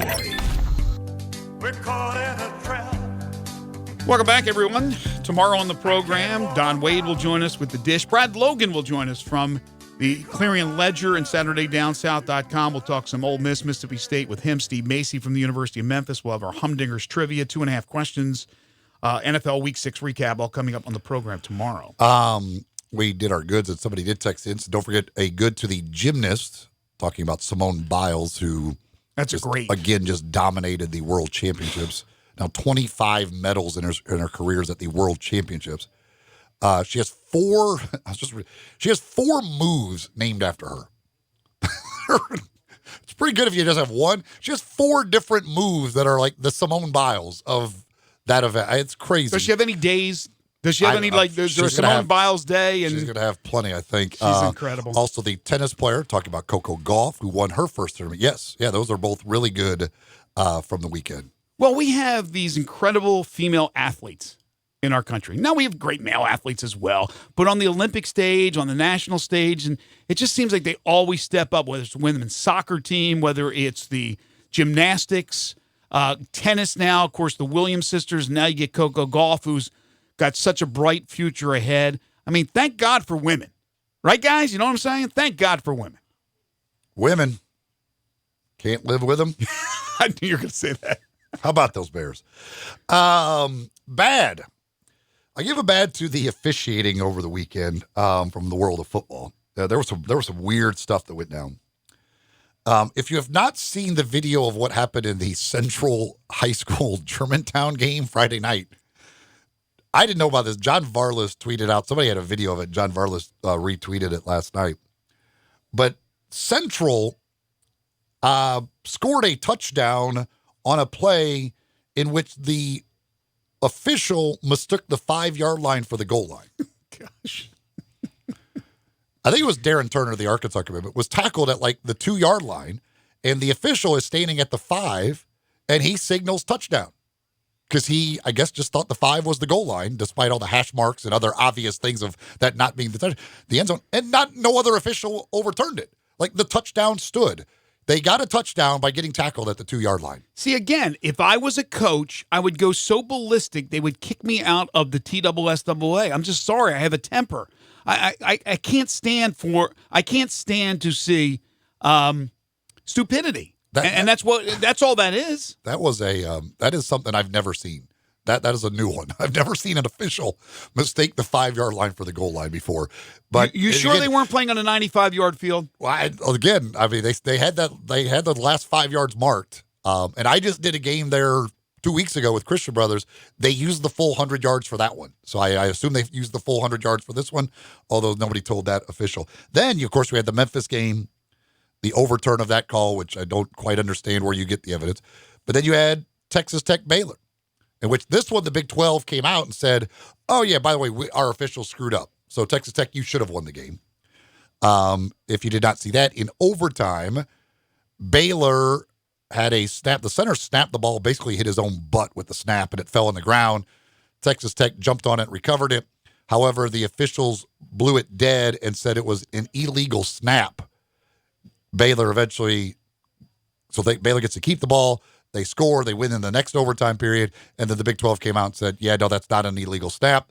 That should have been a live ball. Texas Tech should have won the game. So congratulations, Texas Tech, on nothing. You still lost, but you should have won it. We'll tell you right now, you should have won it. I'm not saying that this was the case. I didn't watch that game, and I'm sure they probably didn't have one of those former officials, retired officials in the booth, or somebody they can talk with, as we see on national broadcasts. But I'm starting to get a little worried because a lot of these games, NFL, college football, that have those guys, there seems to be a lot of plays where they say it's going to be called this way and it's not. And I have more faith in that person, meaning the officials on the field are doing something that's not right, either misinterpreting the rules or just blowing the call. When they're not on the same page with the retired official, when it's Mike Pereira or somebody else, then we have an issue. Well, that takes a thing, but that's an official not knowing the rule. Right, or not knowing the rules. Yeah, your job is to know the rules. Like, at the very least, like, you may make some bad calls. You might miss some things. Right. But know the rules. First and foremost, know the rules if you're going to enforce the rules. That would be important. That is a very important part. I think so. Then the NFL, the whole edition of the pass interference review has basically become a joke. It's useless because they're not going to overturn it. Short of a guy pulling out a gun and shooting the receiver before the ball gets there, I'm pretty sure they're not going to overturn a call that was not called pass interference on the field. I mean, guys are getting tackled before the ball gets there. No, we're going to stick with the call on the field stand. Don't add the rule if you're just going to basically treat it as a joke. Mm-hmm. And for coaches at this point, it is dumb to even think of challenging a pass interference call that wasn't called on the field. Yeah, were they just appeasing the owner? I mean, the owners are the ones that had to give the green light. Why are they going away from it now? Based on what they have done so far this year, If the same play that happened in the playoffs last year happened, I'm not sure they would overturn the call.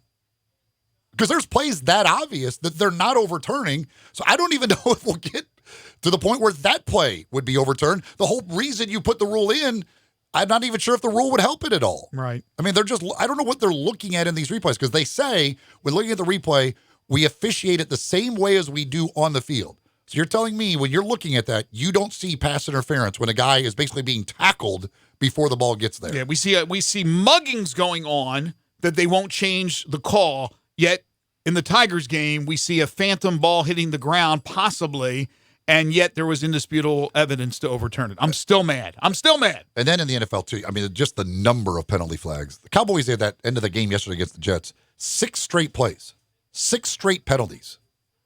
I mean, it's like every single play, there's illegal contact in the secondary holding, it seems like, on the defense on every play anymore in the NFL. It's crazy. Bad to Georgia, losing to South Carolina at home when they've got to get down to their third string quarterback. That was just a weird thing. Nice win, though, for Will Muschamp against his buddy Kirby Smart. Nice win. Mississippi State offense just looking inept, allowing 7 sacks against Tennessee. Both quarterbacks were kind of bad. Kylan Hill couldn't run the ball. I just don't know what Mississippi State is. The embarrassing loss by Vanderbilt. UNLV had been blown out by Arkansas State, Northwestern, and Wyoming. And then they come into Vanderbilt and blow out Vanderbilt. That one, I know Vanderbilt had been bad to begin with and going into that game, but that UNLV is such a bad football program. And they buried Vanderbilt. I didn't know this. Did you know that you are not to refer to the UNLV football team as the Running Rebels? I did not know that. And you're not calling. I don't think you get to call them the Passing Rebels either, but they're just the Rebels. And they apparently make it very clear that you do not call them the Running Rebels. They are just the Rebels in football. Can you call them the Rebs? I don't know about that. You certainly can't call them good, that's for sure. But Vanderbilt found out differently. Jameis Winston, 6 total turnovers, 5 interceptions, 1 fumble over in London as the Bucs fall to Carolina. The poor man, that was rough to watch. He could not hold on to the football because even the fumble was the next play after he had fumbled and got lucky that they recovered it. He comes right back and fumbles again on the next play. And still threw for 400 yards, but all for naught with that performance of miscues. The 44-year-old Matt Bryant, I felt bad for him. I feel bad for him. Missing the game-tying extra point with 1:53 left for Atlanta against the Cardinals. The Chiefs with back-to-back home losses. And really shut down again in the second half yesterday. I'm not sure what's going on with the Chiefs right now. No, both to AFC South opponents. The Chargers losing at home to Devlin Hodges. But was it at home? Let's be honest. It was. It was on their field. Had their logo on it. I'm reading here where it says the Chargers are upset that the Steelers anthem played at home. The Steelers have an anthem? I have no idea. Apparently they do. And then the Titans shut out. Marcus Mariota benched. He was 7 of 18 for 63 yards, 2 interceptions. Like, my goodness, their offense is in rough shape right now. Yeah, that's look, you think about the drafts that they've had, assembling all those offensive linemen, get Derrick Henry. You picked up some pretty good receivers or what you thought were good receivers in the draft. Most of all the Mariota for the years have been offensive. Yeah, and Mariota with his credentials, and it hasn't worked. It hasn't really gelled. I mean, they've made the playoffs a few times, but it hasn't really gelled where they've become this really good offensive team to go with what is normally a good defensive effort out there. Some of the receivers did not pan out. I think Henry's still a very good running back, but the offensive linemen have either been hurt or guys that have been suspended for games and have missed games. I don't know when is the time to give up on Marcus Mariota, but it just doesn't look real good. No, it does not. For when you had those two, that was your top 2 picks of, was that 2015, 14, 15, 16, 15? Jameis and Marcus. Not a good day yesterday for the top 2 picks of that draft. Yeah, it wasn't 16. It had to be like 13 or 14. Right? They've been playing this is more than their 4th year. I don't remember what year it was. I know. I know it was in that range. You have to look that up. Any more bets? No. All right, mine. Brady White's turnover issues. Right? Let's be honest here. We do a lot of supporting of Brady White, but those turnovers, you can't have that and expect to win a football game. Nebraska, I just thought they'd be a little bit better. Destroyed by Minnesota, 34-7. By the way, they're rowing the boat up there in Minnesota. They're undefeated. PJ's done a nice job. But Scott Frost, 8-11 now at Nebraska. 2015 draft. 2015. Mississippi State offense, yeah, you talked about it. And what's going on with Joe Moorhead? Is he not the answer? 5-8 versus Power 5 opponents. We just talked about Vandy. I seriously, I hate for people to lose their jobs, but I understand the business that these coaches are in. And I really like Derek Mason. I don't know if I wouldn't have fired him on Sunday. I mean, that's an absolute embarrassment. That has to be their worst loss under his coaching. Period. Georgia falling to South Carolina. They dropped to 10th in the AP poll. Somehow they're 2 spots behind Notre Dame, who's number 8, even though they have the same record and they beat Notre Dame. I still don't get that one. But Jake Fromm, 3 picks and a fumble. When you lose at home to South Carolina, it's a resume. What's your resume versus their resume? The resume is you beat Notre Dame's resume is way better. The resume is you beat that team. But I don't care. Look at one piece of the head resume. Head to head. It's a tiebreaker. If you got the same record, the tiebreaker's head to head. No, Georgia, you can't just look at same record. You don't rank teams based on record. If that's the case, then all the undefeated teams should be 1 through whatever. Then all the 1-loss teams. You're not ranking. You rank based on resumes. Notre Dame's resume is better than Georgia's. I'm sorry, they're both. The 1 loss is to a top 5 team on the road, but they beat them. That's the lost team. At That's home the to team. a terrible team. No, I'm sorry. I'm not going to get in this argument because it's stupid. Then if you do a ranking, are you going to rank every undefeated team until you're done and then all the 1-loss teams? No, I'm not saying what I'm going to do, but I'm just telling you ahead when you played 6 games and you actually played that team and you have the same damn record and you beat that team, you shouldn't be behind them. That's it. End of story. We'll move on. Maryland getting crushed at Purdue. They're terrible. Loxley is a horrible hire, and I said it from day one. 40-14, they lost to a depleted Purdue team. Maryland may get another win. Maybe we'll get another win.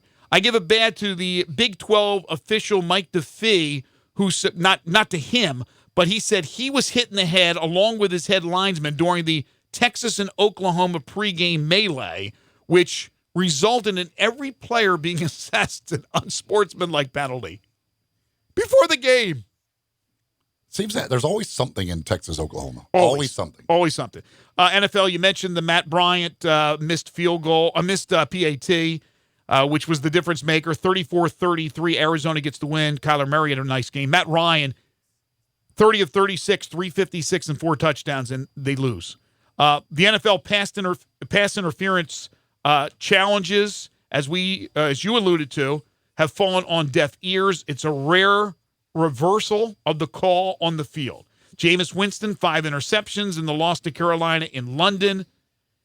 And then from baseball, again, the Cardinals with 4 measly hits, 1 run on a misplayed ball in center field in 2 games so far in the National League Championship Series. What do you got for uglies? The only ugly I had was the situation with the boxer Patrick Day, knocked out in the 10th round Saturday night, in a coma, had emergency brain surgery. They still say, and I haven't seen another update today, but as of last night, still in a coma, in extremely critical condition. Always ugly when you see those situations. Yeah, and the referee's got to just be feeling so horrible because he got knocked down a couple of times and felt that he was still good to go, and then he got knocked down and knocked out and carried out in the 10th round, I think it was. So yeah, that's hard to get over if you're a referee, especially if this guy can't make it back and passes away. My 2 uglies, again, the overturned call in the Memphis game. We've talked about it so many segments in this show, but it still irks me. And then I give an ugly, and I wasn't there, I did not see it, but this is all from our friend John Varlas and his story about it. But apparently there was a couple of incidents in the Memphis 901 FC match on Saturday night against the Charlotte Independents. So there was a lot of pushing and shoving and things going on the field. Eventually, a Memphis 901 FC player was ejected. So they were down to 10 players. And then later, another one was ejected. But then fans were upset, and there were some fans that actually threw beer or some type of liquid on one of the Charlotte players. And I don't know. I don't know all the details, but I know that the Mafia have apologized and are going to try to disassociate themselves with that person or people who did that when they can actually figure out who it is, if they can.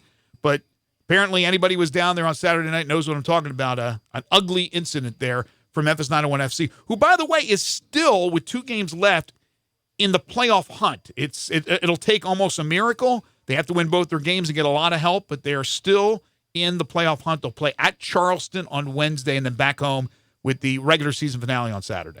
Hilo Commercial Services offers commercial cleaning and construction cleanup services for schools, churches, medical facilities, office buildings, residential, warehouses, construction sites. They do it all, and they customize their cleaning services to meet your specific needs. They can do daily, weekly, bi-weekly service, whatever it is that you need, they can take care of you because they know dirt happens, and they want to take care of that for you. They're also experts in hard-to-reach places. They'll get everything cleaned for you and make sure that it is all up to your standards before the job is done. They also use environmentally safe products to make sure that it is also very safe for you. The website is hilocommercial.com. That's Hilo, hilocommercial.com. That is their website. You can get much more information about all of the various services, who they are, what they are. They've got it right there for you. You can just give them a call at 277-6733. That's 277-6733, the phone number for Hilo Commercial Services. For all your cleaning needs, give them a call, or again, visit the website, Hilo Commercial, and that's Hilo, hilocommercial.com. Joe Moorhead, with one of his comments that he made at the weekly press luncheon for the Mississippi State Bulldogs, said it was hard to see his daughter crying on the field at Neyland Stadium after last week's game. He said it was hard to console her while walking off the field to people telling him that he sucks. But they were right. On that day, I did suck. That from Joe Moorhead. We'll take a break, come back, and wrap up this very busy Monday edition of Middays on Real Sports Talk, Sports 56, 96.1 and 87.7.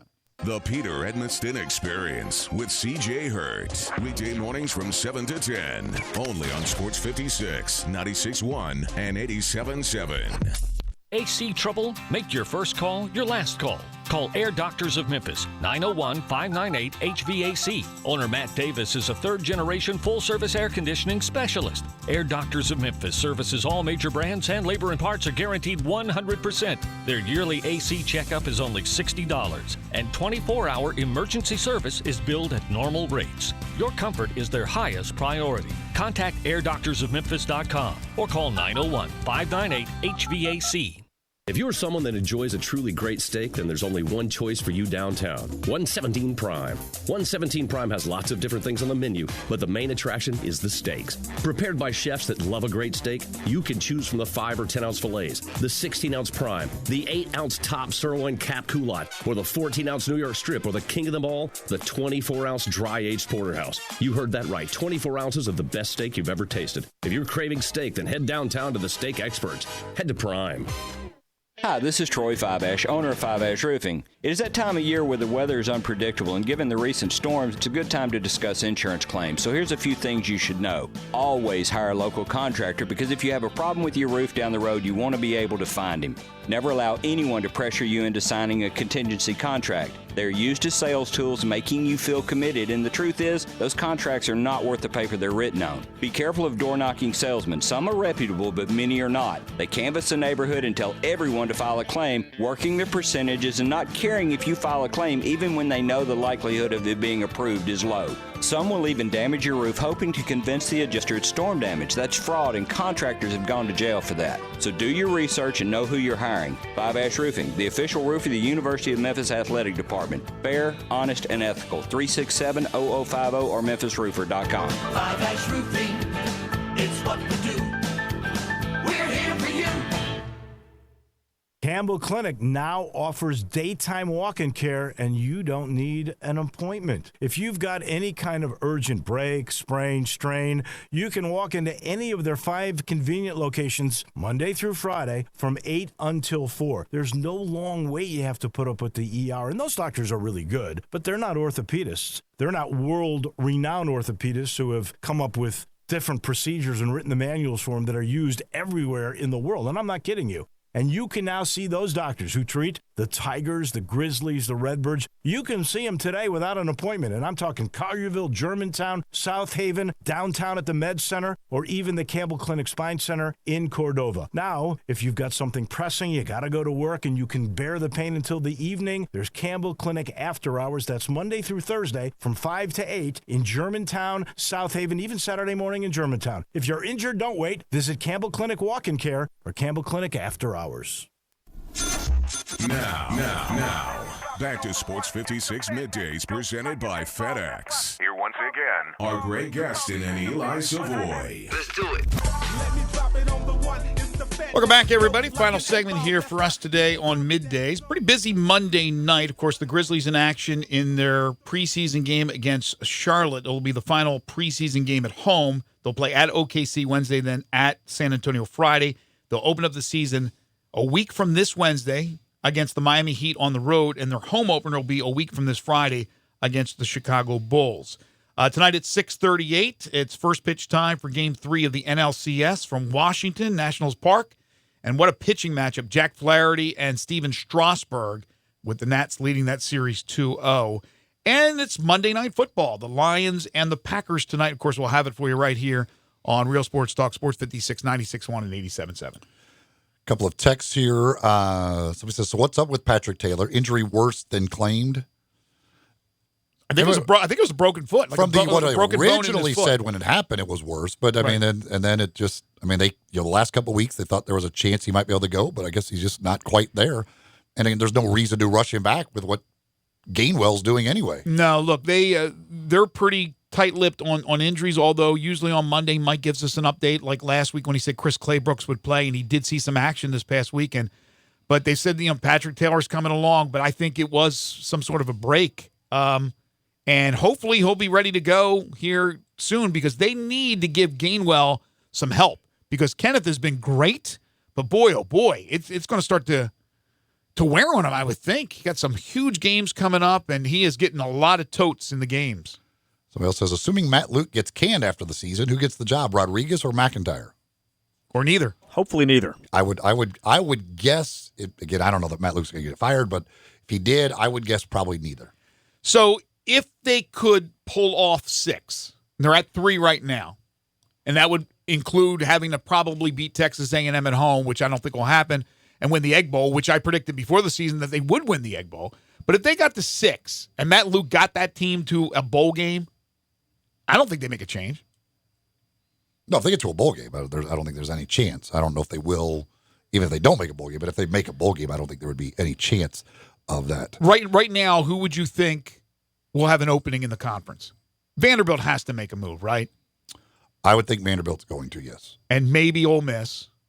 Mississippi State? They're not going to make a change. I don't think they'll make a change this early as well. Arkansas is not going to do it. By the way, Memphis is a 4.5-point favorite to knock off Tulane at home on Saturday night. The over-under is 61 points. Tigers lost at Tulane last year. Fleet Feet is the place to go for all your running gear. You want to get shoes that are just right for you? Go see the folks at Fleet Feet. They've got technology there to see exactly where you put pressure on your foot and what parts of the foot when you're walking or running, and then fit you in shoes that are just right for you. They've got 2 locations for you. In the Laurelwood Shopping Center in East Memphis, they're next to Panera Bread Company, and then out in Collierville at Poplar and Houston Levy next to Huey's. You could go into either location and get that gear, get those shoes just right for you. Plus, they've got all your other gear as well. And they always invite you to get involved with things they've got going on. Keep up to date with their website at fleetfeetmemphis.com or on their Facebook page, or just ask at either one of the 2 locations of Fleet Feet. Time now for one final thing. Before Greg and Eli get out of here for the day, they each have one final thing they think you should know to make it through the rest of your day. So here are Greg and Eli with one final thing. Well, the LA Kings fan base, they're worried. They believe that there is truly a Taylor Swift curse. After winning the Stanley Cup in 2012 and again in 2014, the Kings haven't gotten out of the first round of the playoffs since a banner commemorating Swift's sellout streak at Staples Center was raised in August of 2015. They say Swift might sing Don't Blame Me, but the Kings fans are blaming her. The team is trying to shake it off by covering the banner with black cloth, leaving a blank space in the rafters. Do you believe in curses? Well, they apparently do in Los Angeles. Old Tay-Tay ain't put no curse on nobody. Well, the proof's in the pudding. Are you a Taylor fan, Eli? Oh, I'm a big fan of Taylor Swift. I'm actually not a big fan of her music. It's just not my cup of tea necessarily, especially since she switched over to more of the pop. Yeah, I'm not a fan of her pop stuff. You like what she looks like. But her country, like when she was full-blown country, yeah. But I've like she's pretty. She's a good-looking girl, and I think she's like interviews, everything else, like she's entertaining. She's talented. There's no question. I give her full credit. Yeah, there's no question she's talented. So Nick Saban has announced that wide receiver Devontae Smith is going to have to sit out the first half against Tennessee for throwing the punch that he threw in the Texas A&M game, one of the Texas A&M players. So I'm really worried. How can Alabama survive the first half without Devontae Smith? It's not like they don't have any other receivers. Yeah, they don't have any other receivers. They're going against this vaunted Tennessee defense. This could be trouble here. This one. So it could Greg, be is trouble. Tennessee going to be Alabama? What's that? I mean, no. Going to be Bama? I mean, what? I don't know what. I mean, this probably affects the line greatly. I mean, I just can't imagine what they will do offensively without Devontae Smith, who again he is amazing. That kind of was a raw deal he got. I mean, the other dude threw a punch at him. I wonder if Texas A&M, because he got the penalty. Texas A&M guy did not get the penalty for the punch. I wonder if they're going to, or he got ejected, I guess, for the punch. Their guy didn't get ejected. He just got unsportsmanlike conduct. I wonder if Texas A&M is suspending their guy at all. Come on, A&M. You're coming into Oxford next week. You don't need him. Sit him out. By the way, if you are looking to find the video of the player, the high school player who got the interception, ran the wrong way, and was tackled by his teammate, saving it from being a touchdown for the other team, Bleacher Report has it up. That's where I've been watching it. I can't stop watching it, by the way. Bleacher Report on Twitter. Just follow Bleacher Report. Did he make it inside the 5-yard line? I think it was inside the 5. Well, exactly. See, in Memphis, he would have had a touchdown anyway. Or when I wouldn't have been a touchdown, been a safety, I guess. Not in Memphis. You mean the central, the game between Germantown and, is that what you're talking about? In Memphis. Oh, in Memphis. Okay. I thought you meant the University. It was played in Memphis. Oh, yeah. Would have had a touchdown. So, without officiating. Well, no, it would have been a safety. It wouldn't have been a touchdown, safety. Oh, that's wrong with it. But inside the 5 is the end zone, so it would have been a safety. Wait, so would that have been a safety or a touchdown? What am I thinking here? It's going to be a touchdown when you run the wrong way. Yeah, so it'd be a safety. You're right. Yeah. You're right. So it'd been 2 instead of 6.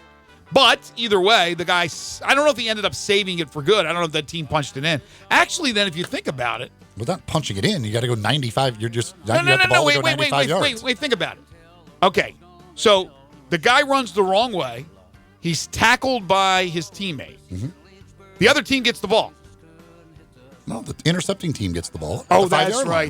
Or whatever he got tackled. That's right. What are you talking about? No, he saved their hides, man. He saved their hides. I was confused. Not which way to run, but confused with the outcome. Want to thank Connor O'Gara for joining us on the program today. Tomorrow we will recap Week 6 of the NFL season, and Eli will have to talk about his Cowboys losing to the freaking Jets.